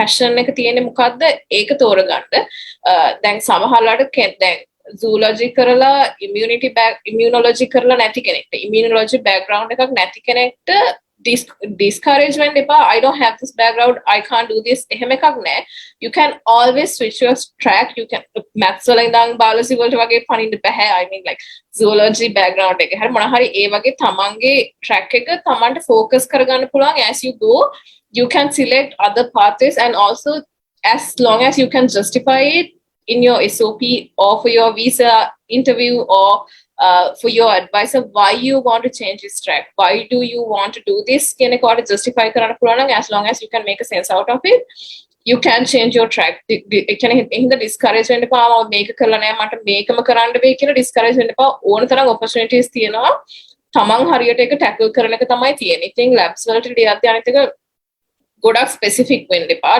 process කෙනෙක් හොයද්දී මට මේකම කරන්න ඕන කියලා ස්පෙસિෆික් වෙන්න එපා එතකොට හරි අමාරුයි හොයාගන්න මොකද මම personally කරපු වැරද්දක් මම මුලදී college හොයද්දී I really want to do carnivore biology මම ස්පෙસિෆික් වෙලා ඒ carnivore biology මේ හෙව්වා තියෙනවා ඕන තරම් opportunities තියෙනවා but the competition is so too much ඒක හරිම අමාරුයි එතකොට enroll වෙන්නවත් අමාරුයි සමහරවිට professorsලා reply කරන්නේත් නැහැ ඉතින් එහෙනම් ටිකක් options තියාගෙන broad category එක හිතලා බලලා තමන් කරන්න ආස දේවල් වලට වෙනස් දේවල් වලට apply කරන්න. ඊට අමතරව කියන්න තියෙන advisor කෙනෙක්ට ලියනකොට පිටුවක් දෙකක් දිග හැරි ලියන්න එපා කියවන්න නෑ. ඒගොල්ලෝ දෙකල extremely busy. ඒගොල්ලන්ට තියෙන පොඩි වෙලාවක් සාමාන්‍යයෙන් මේ ඕගස්ට් කාලේ ලියන්න පටන් ගන්න US apply කරනවා නම් මොකද deadlines තියෙන්නේ නොවැම්බර් වල හින්දා. ඉතින් ඒගොල්ලන් ලියද්දී පොඩි introduction එකක් දෙන්න මම මෙහෙම කෙනෙක් මම මේ දේ කරලා තියෙනවා මේක තමයි මගේ research background එක මේක තමයි මගේ career goal එක කියන එක. ඊට අමතරව ඒ professor ගේ එක research article එකක් හරි අනිවාර්යෙන් කියවන්න. මොකද එයා නැත්තම් interview එකක් තියලා හරි මොනවා හරි අහුවොත් ඔයාලට උත්තර දී ගන්න බැරි වුණොත් එතනින්ම දෙනවා මේ කොහෙට හරි පැන ගන්න බොරුවක් කරන්න කියලා. අනිත් එක එකම college එකේ එකම department එකේ professorsලා 5කට ලියනවා නම් එකම email එක forward කරන්න එපා යසාරා කිව්වා වගේ. මොකද ඒගොල්ලෝ කතා වෙනවා. මෙහෙම ළමයි කිව්වා කියන එක ඒගොල්ලෝ කතා වෙනවා. එතකොට directly එතනින්ම කැපෙනවා. මේ නිකන් එන්න බලාගෙන ඉන්න එක. එහෙම නැතුව be confident on yourself. එයාගේ research articles කියවලා ඒකට target කරලා එයාට ලියන්න email එක. academic CV එකක් attach කරන්න SOP එක professor ට ලියන කාලේ නම් ඕනේ නැහැ. හැබැයි එයා කිව්වොත් එයා කැමති බලන්න කියලා එයාට දෙන්න. ඒක එයාට දීලා බලවලා correct කරගෙන apply කරන්න. proposal එකක් අනිවාර්ය නැහැ. ඒකට තමන් තියනවා නම් තමන් කැමති දෙයක් තියනවා නම් ඒක ඒ research එකේ research background එක match වෙනවා නම් attach කරන්න. සමහර වෙලාවට සමහර colleges වල specifically කියලා තියෙනවා ඔයා professor කෙනෙක්ට ලියනවා නම් මේ දේවල් ලියන්න කියලා. සමහර lab වල සමහර professorsලා එයාලගේ lab page එකේ දාලා තියෙනවා මට මේ apply කරන්න කැමති නම් මෙන්න මේ දේවල් ගැන විස්තර කියලා මට email එකක් දාන්න කියලා. එතකොට අනිවාර්යෙන් ඒ කියන දේවල් address කරලා email එක ලියන්න. ඒක short and sweet to the point very crisp පොඩි email එකක් ලියන්න. එතකොට ගොඩක් වෙලාට එන responses වැඩි හැරි ලියනවට වඩා. අනිත් එක ගොඩක් ලිව්වට සමහර වෙලාවට respond නැහැ. 10කට ලිව්වොත් එක respond එකක් එයි. සමහර වෙලාවට 10න් එකක්වත් එන්නේ නැහැ. discourage වෙන්න එපා.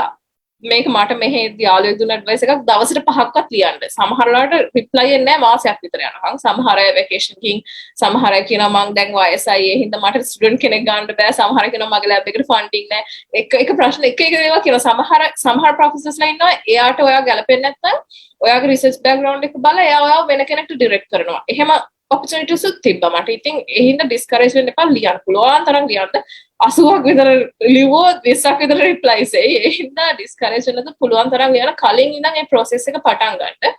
ඔයා 4th year ඉන්න ස්ටුඩන්ට් කෙනෙක් නම් ඒ කාලෙම අන්තිම හරිය වෙනකොට පටන් ගන්නවා. ඔයා දන්නවනේ ඔයාගේ රිසර්ච් transcript එකක් තිබෙනතකොට කමක් නැහැ. ඔයාගේ already කියන්නේ temporary transcript එකක් දාන්න පුළුවන් email එකට.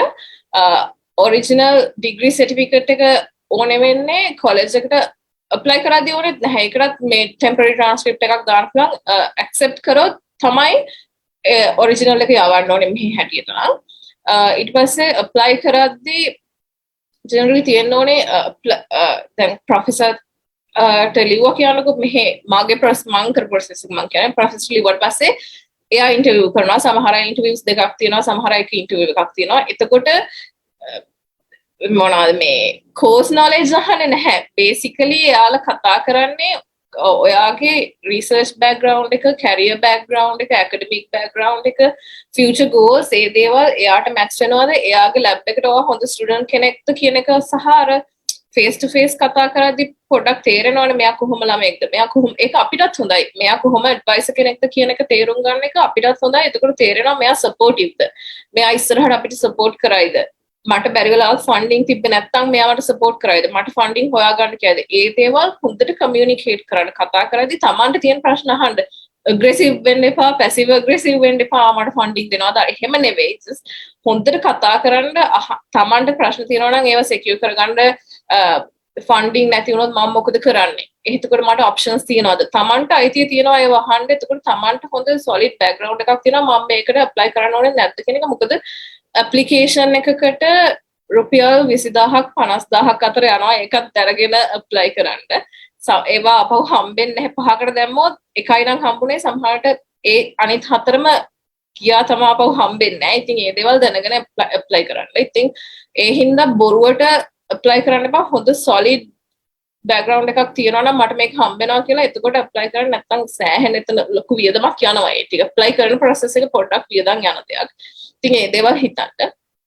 ඊට පස්සේ ඩෙඩ්ලයින්ස් දැනගෙන ඉන්න අසාර කිව්වා වගේ තමන්ට එක්සෙල් ෂීට් එකක් හරි මොකක් හරි හදාගන්න, ඒ කොලෙජස් ගැන විස්තර ලියලා තියාගන්න. ඊට පස්සේ ටෙස්ට්ස් කලින් කරලා තියාගන්න, එක්ස්පයර් වෙන්න කලින් කරන්න එපා.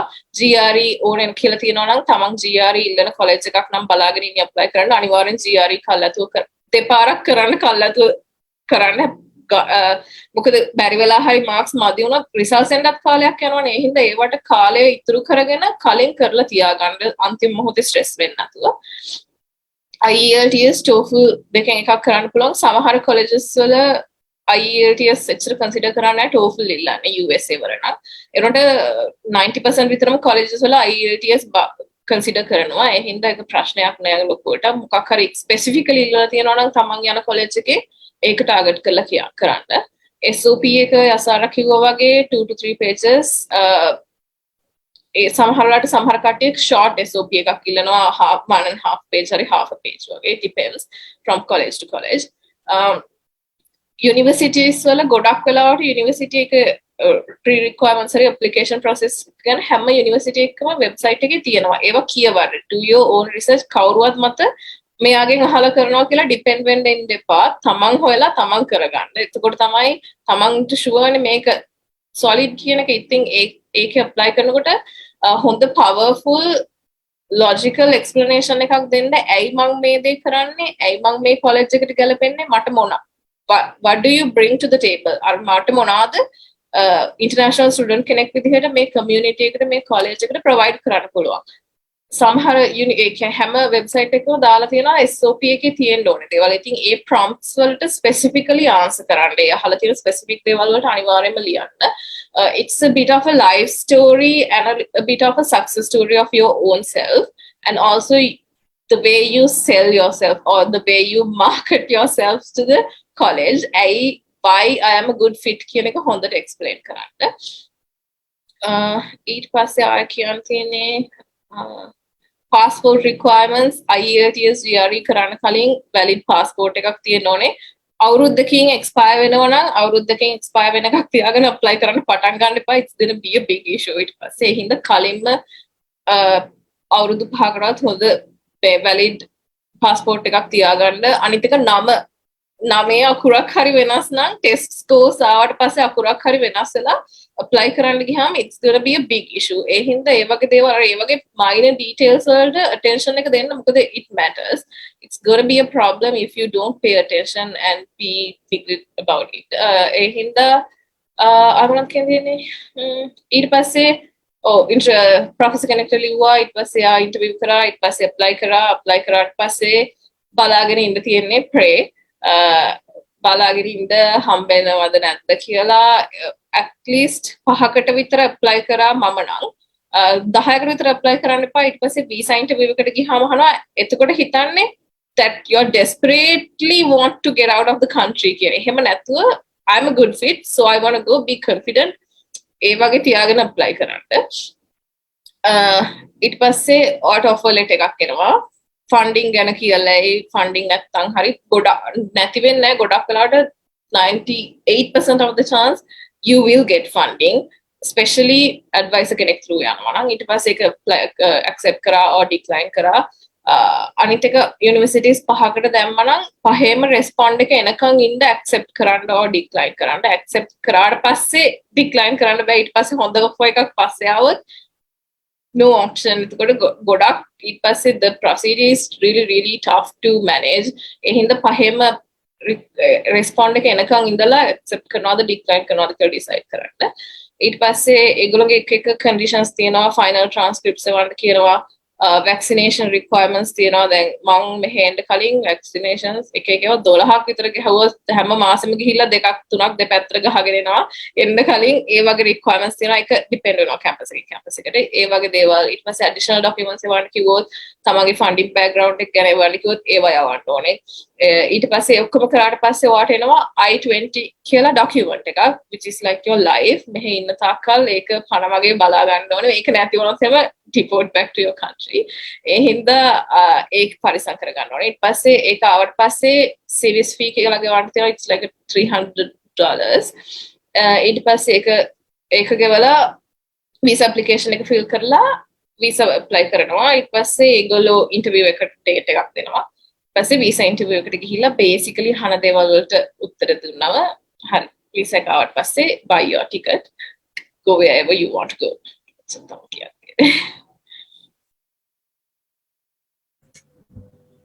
Thank you, Yasara and Ashwani. Okay. And higher studies කරන්න ලංකාවේ ඉන්නවද නැත්නම් පිටරට යනවද? ඒක සමහරවිට ලොකු ප්‍රශ්නයක්. ඇත්තටම අපි කොහොමද අපිට හරියන දේ තෝරගන්නේ? Some people might actually want to remain in Sri Lanka due to various reasons, and it's mainly a personal choice. But sometimes you might get a scholarship, and with the currency increase and the black market rate, sometimes you might not be able to make it. So, but deciding whether to stay in Sri Lanka or going abroad doesn't matter as long as you do something to further your career. So let's talk about the opinions that our panelists have, because some panelists are actually studying in Sri Lanka as well as the rest are studying abroad. So let's ask, what is Gayatri's opinion as she is currently doing masters in Sri Lanka? Yes, Roshan. So right now, what I'm going through is a master's program which I am myself. ඒතර මම ඒක කොහෙන්වත් funding වලින් කරන එකක් නේ. හැබැයි සමහරක් ගත්තොත් අපි MPhil positions නැත්නම් PhD position වලට RA විදිහට ඒ කියන්නේ research assistantships වලින් stipend එකක් හම්බ වෙනවා. එතකොට ඒ කියන්නේ you will have to go through a application process. ඒක නිකන් දෙනවා නෙවෙයි. You need to be qualified and in the sense you need to have your research backgrounds, your other the basic degree requirements, කොට අපි ඊට අමතරව කරලා තියෙන දේවල් ඒ හැමදේමත් ඕන වෙනවා ඒ RA කියන්නේ research assistantships වලට apply කරනකොට. එතකොට මම දැනට කරන දේ ගත්තී මම මගේ masters එක කරනවා. ඒත් එක්කම මම වැඩ කරනවා. I like even before I started the MSc I was working as a demonstrator at the zoology department. එතකොට ඒ zoology department ඉන්න ගමන්ම තමයි එක මීට පස්සේ ආයෙත් වෙලා මම ආයෙ දැන් 19 anniversary operations analyst කෙනෙක් විදිහට වැඩ කරන්නේ. එතකොට ගත්තොතින් අපේ කරන දෙයක් එක්ක ඒක වෙනස් වෙනවා. ඒ කියන්නේ දැන් මගේ තියෙන තිබුණේ මම කොහොමත් යන තියෙන දේ but තිවිච්ච රටේ තිවිච්ච තාත්තෙත් එක්ක ගත්තොතින් COVID situation මේ හැමදේමත් එක්ක ඒ ඔක්කොම පස්සට ගියා. එතකොට මේ පස්සට යන කාලයක් අපි හිතුවතින් අපිට ලංකාවේ මේ කාලේ ඉන්න වෙනවා. නැත්නම් අපිට කොහොමත් අපිට ඉන්න වෙනවා. හැබැයි තව කාලයක් ගිහිල්ලා එක්ක අපිට රට යන්න පුළුවන්. අපිට දැනට තියෙන family commitments එක්ක මට මේ දේ කරන්න බෑ. හැබැයි ඒ ලංකාවේ ඉන්න කාලේ අපි ගත්තොතින් productive විදිහට නැත්නම් අපි එක නිකන් අපතේ යවන්නේ නැතුව කරන්න පුළුවන් දෙයක් තමයි start your PhD or start your at least an MPhil or start at least an MSc in Sri Lanka. මොකද MSc එකක් ඉවර වෙලා නම් හරි you can start applying for a PhD. එතකොට PhD එකක් ඉවර කරලා නම් තියෙන you can try for a postdoctoral fellowship. එහෙම දෙයකට යන්න පුළුවන් facilities ඕන තරම් ලංකාවේ තියෙනවා. එතකොට ගත්තොතින් research opportunities ඕන තරම් තියෙනවා. I'm not talking about the current situation right now. I can't comment on that, but otherwise there are lots of research going on in Sri Lanka. දැන් මම ගත්තදී මම කරන MSc එක immunology, cellular and molecular immunology. එතකොට ඒකේ එන knowledge එක ගත්තදී basic immunology techniques, advanced techniques, all of it is taught. And yours who comes out is a skilled person. එතකොට if you're like trying to apply for something like cancer immunology based research, or if you're interested in going for something else, like my interest is something else that's in neurodegenerative diseases, so that is actually helpful. Mama දැන් මම ඉස්සරහට යනවා නම් මම ඒතර කෙලිම direct PhD option එකට මට යන්න පුළුවන් once I'm done with my masters. And even if I say if you've started a masters and after 1 year you get the opportunity to go abroad, or maybe you go for another something, you can always opt out with a master's program. It can MSc in a way, but masters, that's after 1 year.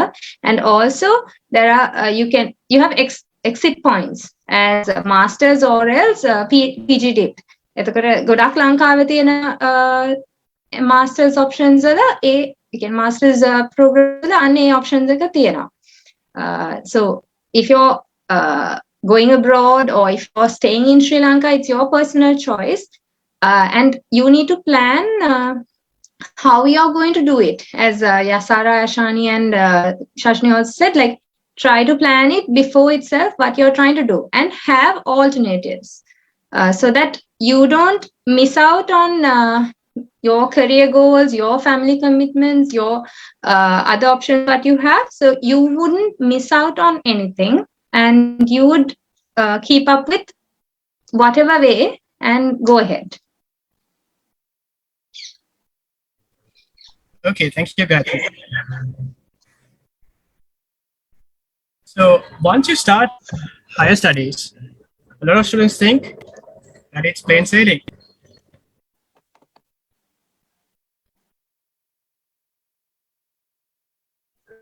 But it's actually not. Sorry, I have connection issues.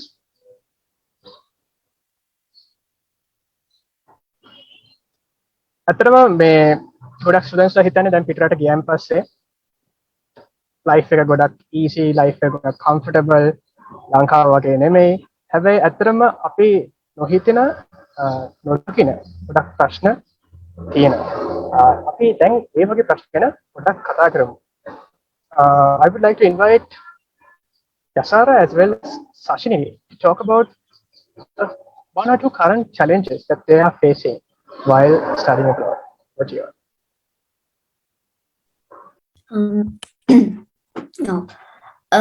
Trashan කිව්වා වගේ මෙහෙ ආවම not everything is rainbows and butterflies. මොකද මේ PhD එකක් හරි නැත්නම් masters හරි higher studies වලට ආවහම ගොඩක් challenges තියෙනවා. පළවෙනිම එක අප තනියම එන්නේ මෙහෙට. ඒ කියන්නේ දැන් ලංකාවෙදී අම්මිලා ෆැමිලි එකේ ඉන්නවා අපිට. එතකොට යාළුවෝ ඉන්නවා. හැමදේම තියෙනවා. එතකොට කණ්ඩ බොණ්ඩ වේලා දෙනවා අම්මිලා ගෙදරටලා හොඳට නිකන් ඉගෙනගෙන ඉන්න තියෙන්නේ. ඒ වුණාට මෙහෙ ආවහම අපි තනියම කරන්න ඕනේ හැම. ඒ කියන්නේ අපි සතියට උයා ගන්න ඕනේ. ඊට පස්සේ බඩු ගන්න යන්න ඕනේ. ඊට පස්සේ ගෙයක් මේන්ටේන් කරන්න ඕනේ. මොකද අපි ඉන්න ගෙදර අපිනේ දැන් ලොකුම මනුස්සයා. ඒක හින්දා එතකොට ඒ වගේ ගොඩක් දේවල් කරන්න තියෙනවා. ඒත් එක්කම ස්ටඩීස් කරන එක මාරම අමාරුයි. මාරම මට නම් මම පර්සනලි මට ඒක ගොඩක් චැලෙන්ජින් වුණා. මොකද මම ගෙදරින්දි මම නිකන් කියන්නේ හැමදේම අම්මිලා කරලා දෙනකම් බලන් ඉන්නවා. අර එහෙම දැන් මෙහි ආවට පස්සේ ගොඩක් රෙස්පොන්සිබිලිටීස් එනවා. ඒත් එක්ක ස්ටඩීස් කරන්න හරිම අමාරුයි. එක චැලෙන්ජ් එකක් ඒක. අනිත් එක තමයි මෙහි ආවහම කල්චර් එක මාර්ම වෙනස්. ඒ කියන්නේ මිනිස්සු එකක් ඇටිටියුඩ්ස් මෙහි මිනිස්සු හරිම හොඳයි. ඒ වුණාට ගොඩක් වෙනස්. අර අපි හිතන විදිහ වෙනස්, එයාලා හිතන විදිහ වෙනස්.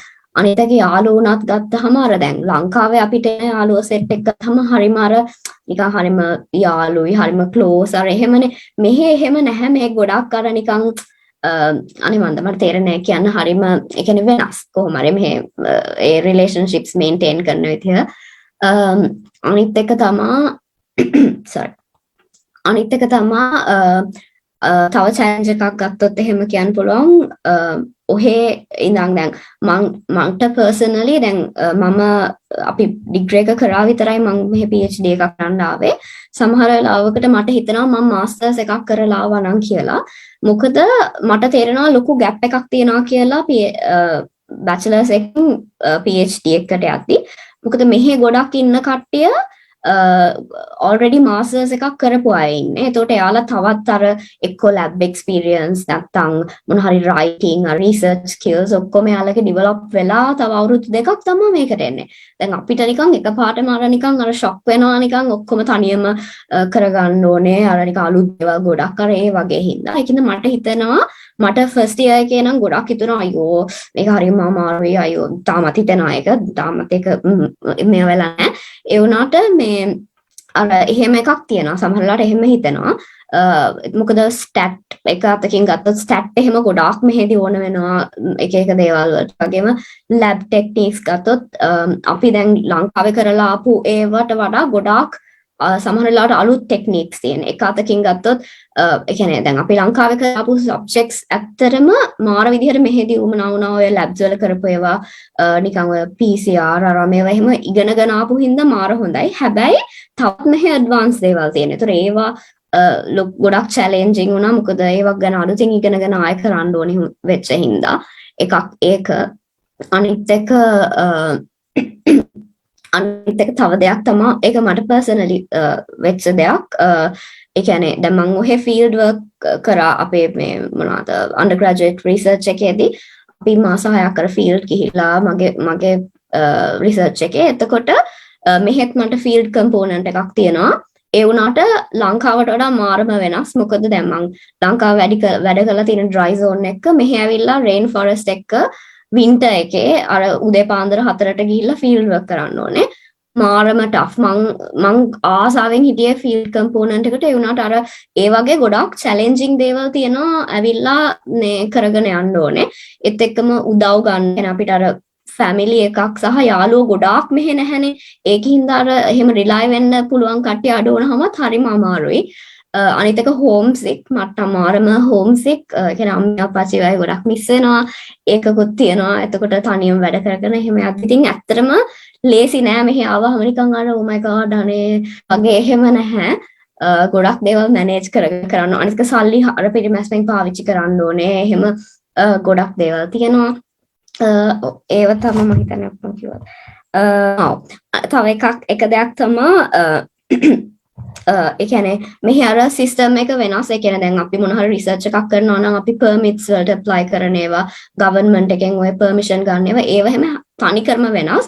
දැන් අපි මෙහෙ නේටිව් එක්කෙනෙක් නෙවෙයි වුණාම අපි දන්නේ මෙහෙ මොනවාද අර ගවර්න්මන්ට් බොඩිස් මොනවාද අපි කාටද කතා කරන්න ඕනේ මෙහෙ මිනිස්සු හරි වෙනස් අපි කතා කරාම ටිකක් අර අමුතු විදිහට මෙයා කරන්නේ අර ඒ වගේ ගොඩක් challenges වලටත් මුහුණ දෙන්න වුණා ඉතින් ඒ වුණාට වැඩ ඉතින් කරගෙන යනවා ඒ වුණාට challenges නම් සෑහෙන්න තියෙනවා සහ PhD එක කරන එක මාරම අමාරුයි මට ජීවිතේට මෙච්චර අමාරු දෙයක් කරලා නැහැ සහ mental health එක අර මෙහෙම ඩොග් ගාලා පල්ලයට යනවා කරද්දී ඒ වුණාට ඉතින් at the end of the day ඒ කියන්නේ මට ආය opportunity එකක් හම්බුනොත් මම ඒ PhD එකක් කරනවා කොච්චර කට්ටක් වුණත් මොකද මට හිතනවා නිකන් අන්තිමට මට ඒකේ අර සතුටක් එයි කියලා තාම එහෙම ඇවිල්ලා නැහැ උනට තව මාස කිහිපයකින් එයි කියලා හිතනවා එහෙම තමයි අනිවාර්යෙන් PhD එකක් කරන එක ගොඩක් අමාරුයි. අපි අනිවාර්යෙන් දැන් සශිනකින් ඔපිනියන් එක ගමු. ඔව් යසාර කිව්ව ඒවම තමයි සිමිලර් ඒවා තින්නේ ගොඩක්.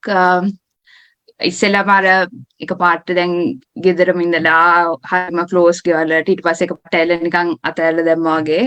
My husband, යසාරත් my husband එක. So I think partner එකේ support එකක් definitely ඕනේ.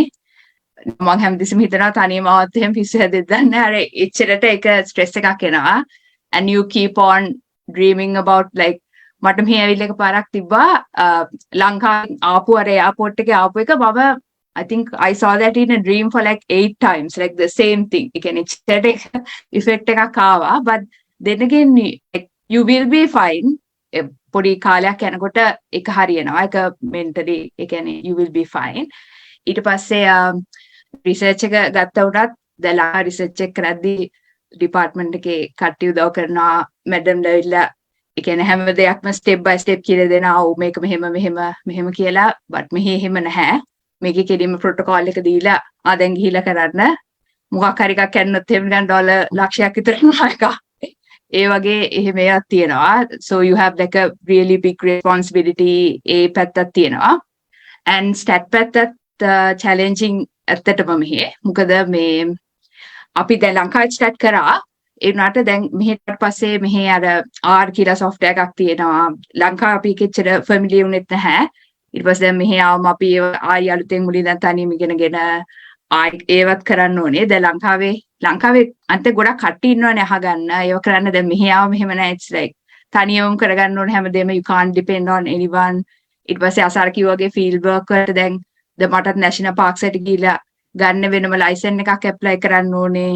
ඒ වගේ ලොකු process එකක් තියෙනවා. ඊට පස්සේ ඒ officers ලා අපිට කතා කරලා justify අපි දැන් pass ටිකක් නිකන් collect කරන්න ගියත් ඒක it's a really big issue එක. අයියෝ කරන්නේ මොනවද කරන්නේ එහෙම.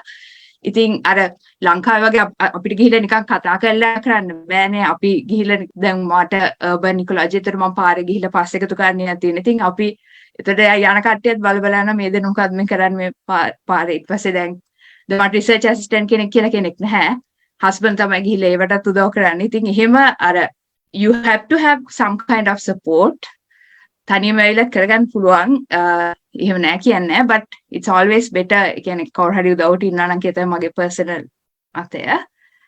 Yeah but ඒනට දැන් ලංකාවෙන් හම්බෙච්ච skills හරිම වටිනවා කියලා තමයි මාත් හිතන්නේ. දැන් මාත් මෙහි tutoring කරනවා zoology. එතකොට අර අපි ලංකාවේ හිටි demonstrators ලා වගේම තමයි කරන් තියෙන්නේ. ඒව හැම similar. ලංකායක ලොකු support එකක්. ඔව් ඒ තමයි. Okay, thank you to the both of you. Now let's move on to questions. We have a lot of students posting questions on the chat box. So let's try to answer most of them, I would say. So the first question we got a few hours ago was, how many hours do you spend time in days actually? So Fazi is asking this. Can anyone answer that? The questions are open to any panelist actually. What was the question, Trishan? Sorry, Trishan. There's some direct messages before that. Shall I start with those? Because I think we're going to miss them otherwise. Okay, sure. Yeah. Okay, sorry. So, one student asked if the GPA is around 3.32 and still no publication. What about getting a foreign scholarship? As long as you have other stuff like extracurricular work, work experiences, volunteer experiences, intern experiences regarding on what you do have a chance. It's not a must to have a publication. There are so many people that I know who got fellowships, scholarships, and funding, getting into the college without having publications. But that being said, do not discourage yourself to, oh, I don't need a publication. No, the more you have, the better. But if you can do more volunteer work, get more experience, show that you have knowledge and you are willing to get more knowledge based on that, I think you can proceed on. So as if you are already past that undergrad state and you do not have a publication, don't be discouraged. Just still have more solid background to your CV to show that you know stuff. The next question.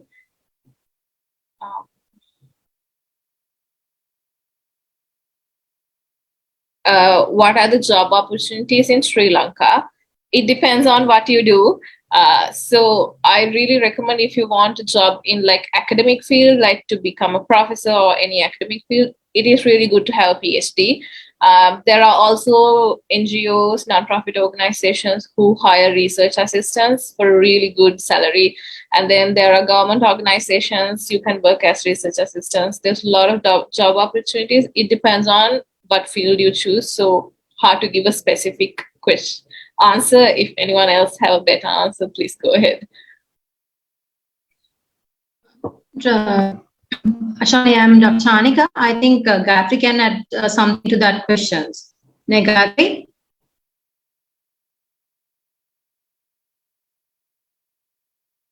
Gayatri? Yes, ma'am. Hello.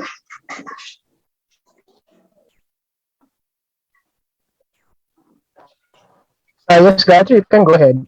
You can go ahead, Gayatri. Can you add something more about the Sri Lankan opportunities, the job opportunities and the job opportunities in the sense, madam? Yes, as I said before, also like the RA positions that are there, that they are advertised on the websites mostly of the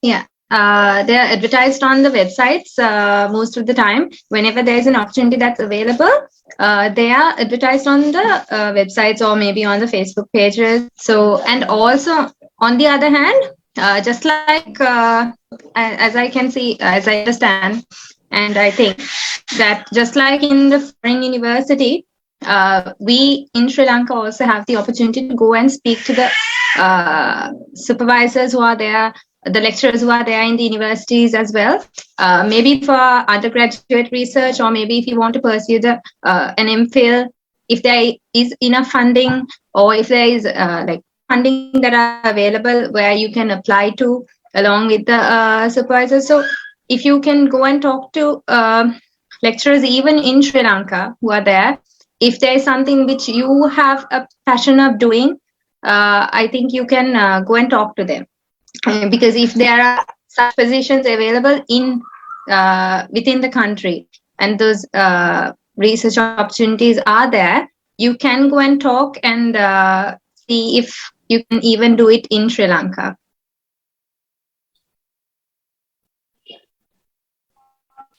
Yeah, sure. Thank you, Gayatri. Are there any direct questions that you all have received? They're coming up later, so you can continue with the questions. I'll jump in whenever there's a direct question, direct message. Okay, thank you, Ashani. So let's answer the first question that I can see. That is, how many hours do you spend in studies? So I think student is trying to identify how many hours they have to actually put into study to get a good class, I suppose. Yeah, that was asked by Fuzzy. Can anyone answer that? I think it's a personal way of doing things. Usually I'm not someone who's like always studying, but when I do a lot. So it depends. It's really personal. It depends.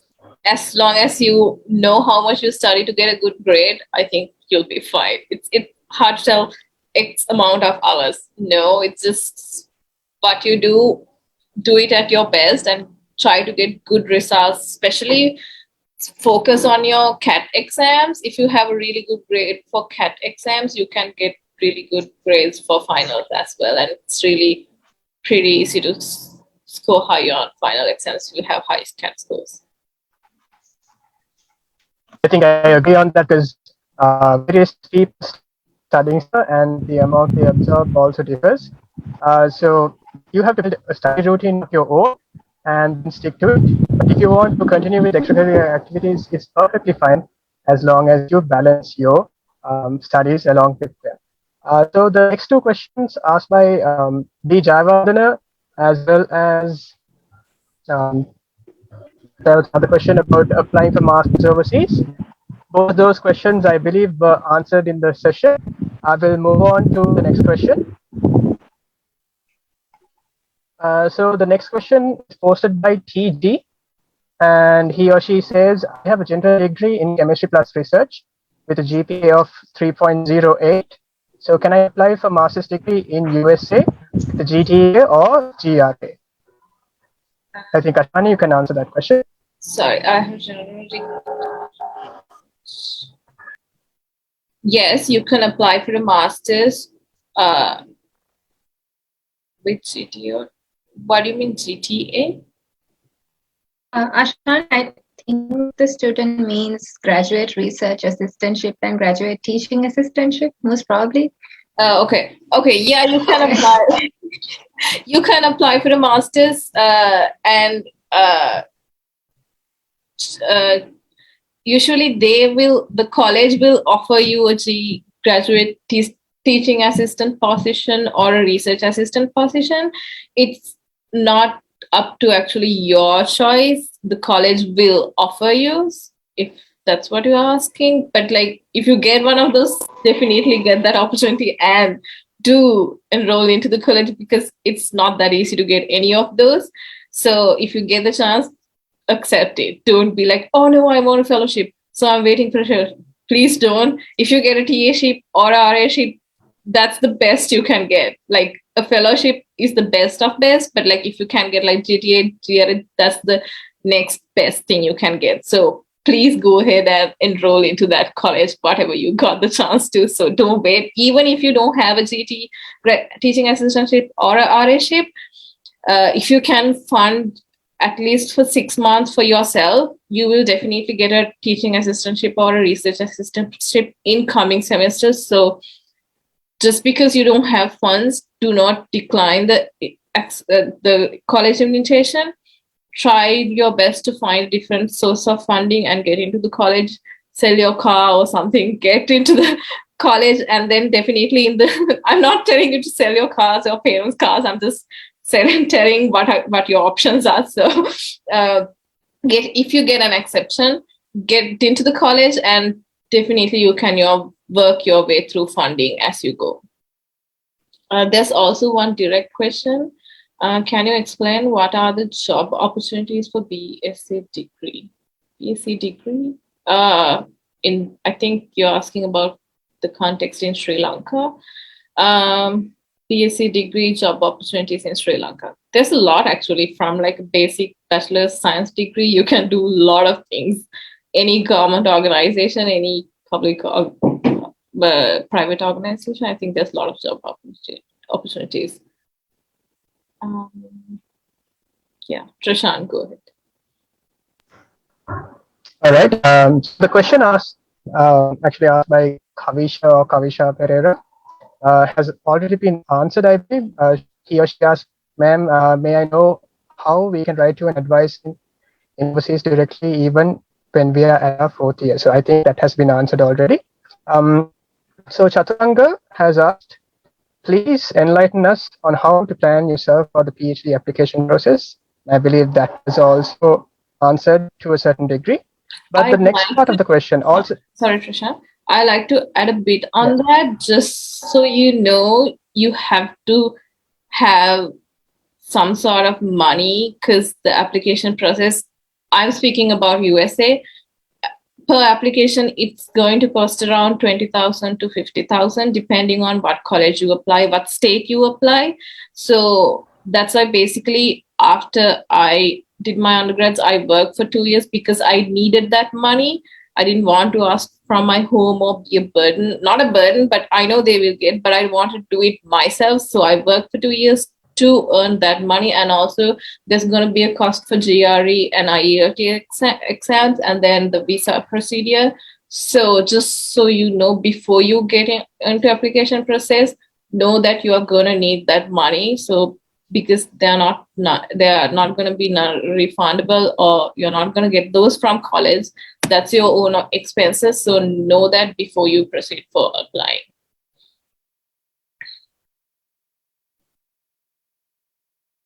Shashank? I think because of the sheer volume of questions, we might be able to answer everything. So let's have a few questions from the audience. You can unmute yourself and ask questions. I'm so sorry we can't accommodate all of the questions because of the time constrictions, because I think our panelists have other commitments as well, and they are from different parts of the world. Well, it's evening over here. Sometimes it's like midnight in some countries, and it's early morning in the others. So let's have a few students. ඔයගලන්ට ඇත්තටම unmute කරලා ප්‍රශ්න අහන්න පුළුවන් මේ panelists ලගේ. Including unat kamane, unat kamane, Tamil lang epa, I think. So let's proceed. Students, ඔයගලන්ට ප්‍රශ්න තියෙනවා. කරුණාකරලා මේ unmute කරලා ප්‍රශ්න අහන්න.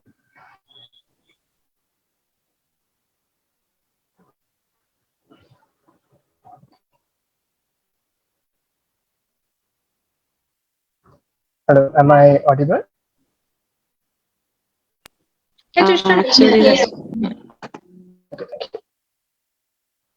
ඔයගලන්ට ප්‍රශ්න අහන්න පුළුවන්. Actually, thank you for the chance, sir. මම අහන්න ආසයි දැන් අපි කරන්නේ normally BSc degree එකනේ. Am I audible? Yes, yes. Hello.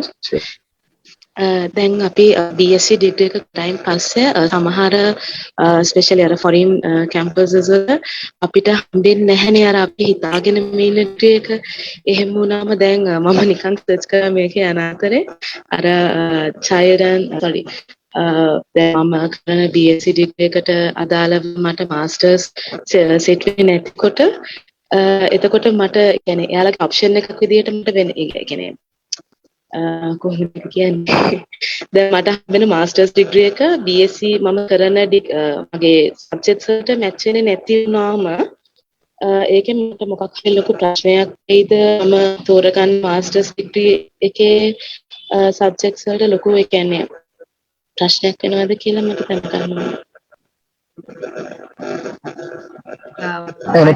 You're free to answer.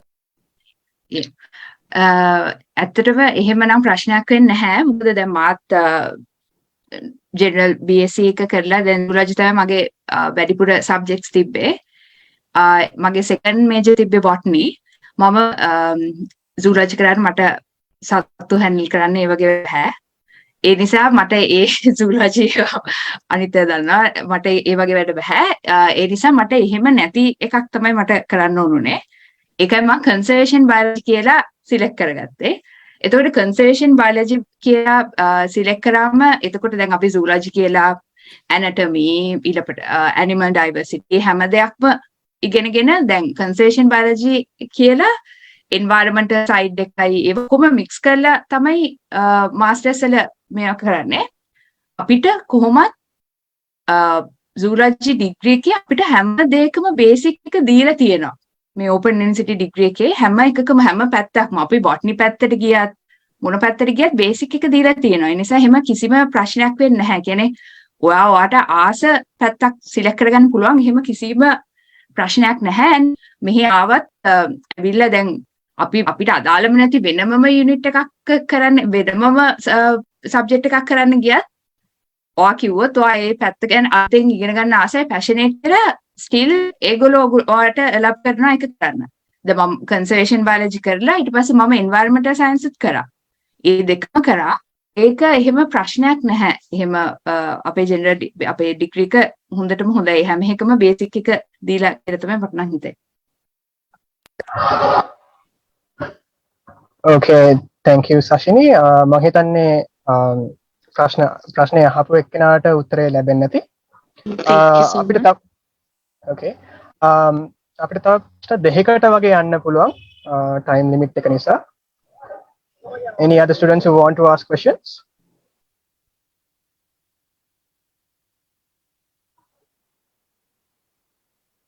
And also please keep the questions brief.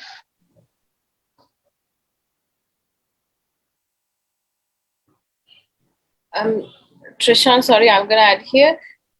There's someone asking, is there a possibility of getting a sample statement of purpose? There are a lot of sample statement of purposes on internet. You can Google and download them. There's some universities upload their own.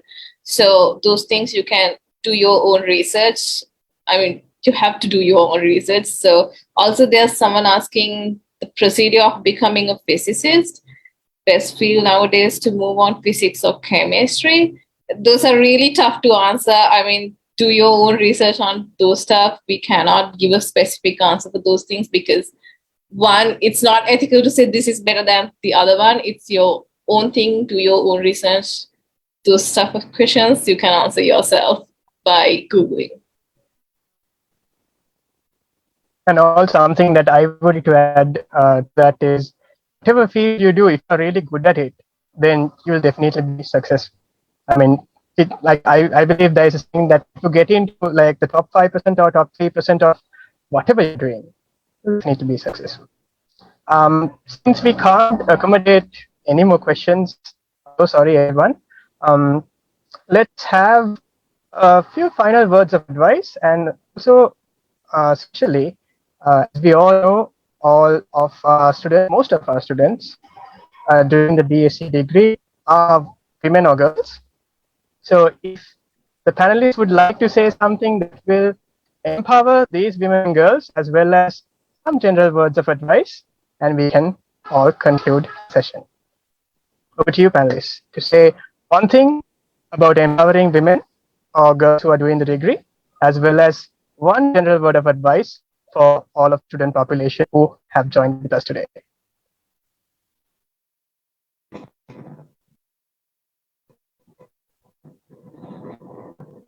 I guess I'll go ahead. Just because you're a girl, there's no limitation saying you cannot do this or can do this. Do not let the society or the people or anyone decide your future for you. Do what you love and you will end up doing great things in your life. So being a girl, I've had a lot of my own challenges. It doesn't matter what field you go, field work, not non-field work, lab work, whatever you do have the power, and just have yourself a good support system who supports you. Even if not, be independent and do your own thing. There's no limitation to any women or men. Despite your gender, you can do great things. So don't hesitate to reach out to people, make your network, make connections, do your own research and do your own thing. All right, thank you, Ashani. Can we have Gayatri next?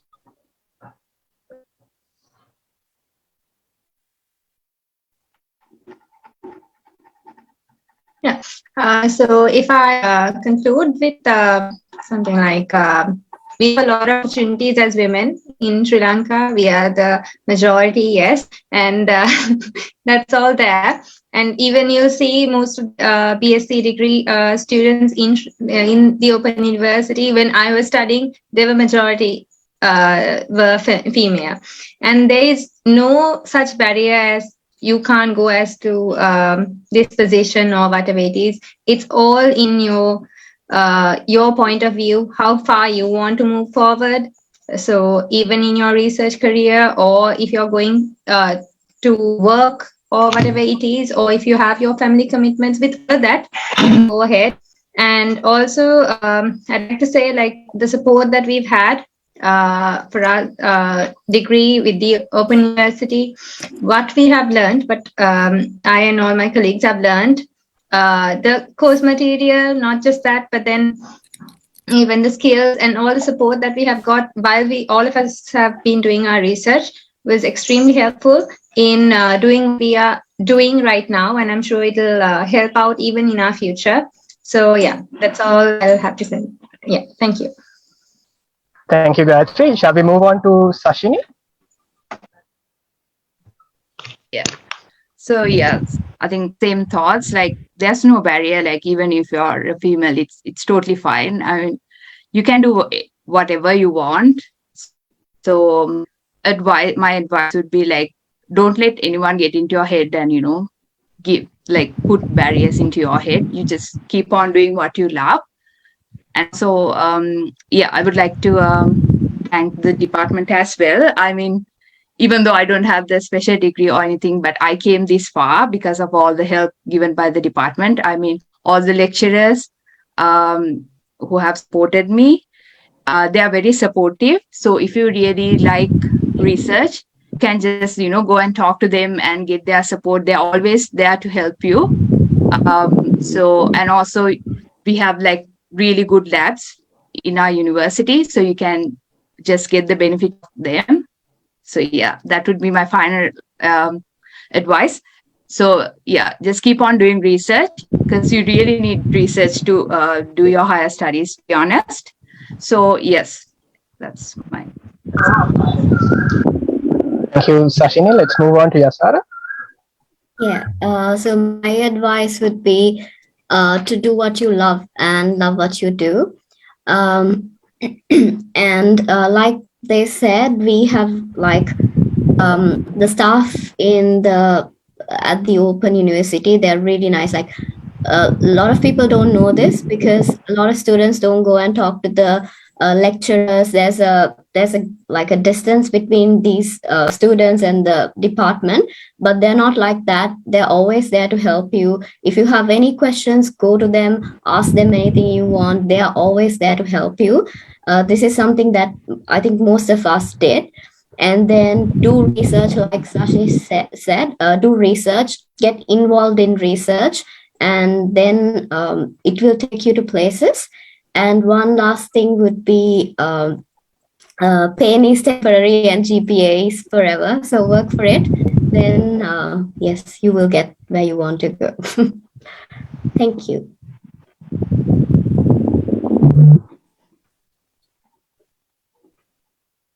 Okay, thank you. Thank you, Yasara.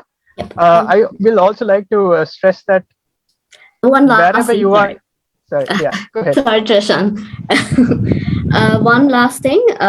If you want any help with regards to applying to Australian universities, please reach out. I have sent so many like links and all these things to many of the students. If you want if you want advice on how to write the SOP or how to email supervisors, I'm happy to help. I'm happy to help, share my documents. So please read out. Yep. Yeah, I want to say the same thing. If you want to know about US application process or any help, just reach out. We are always happy to help.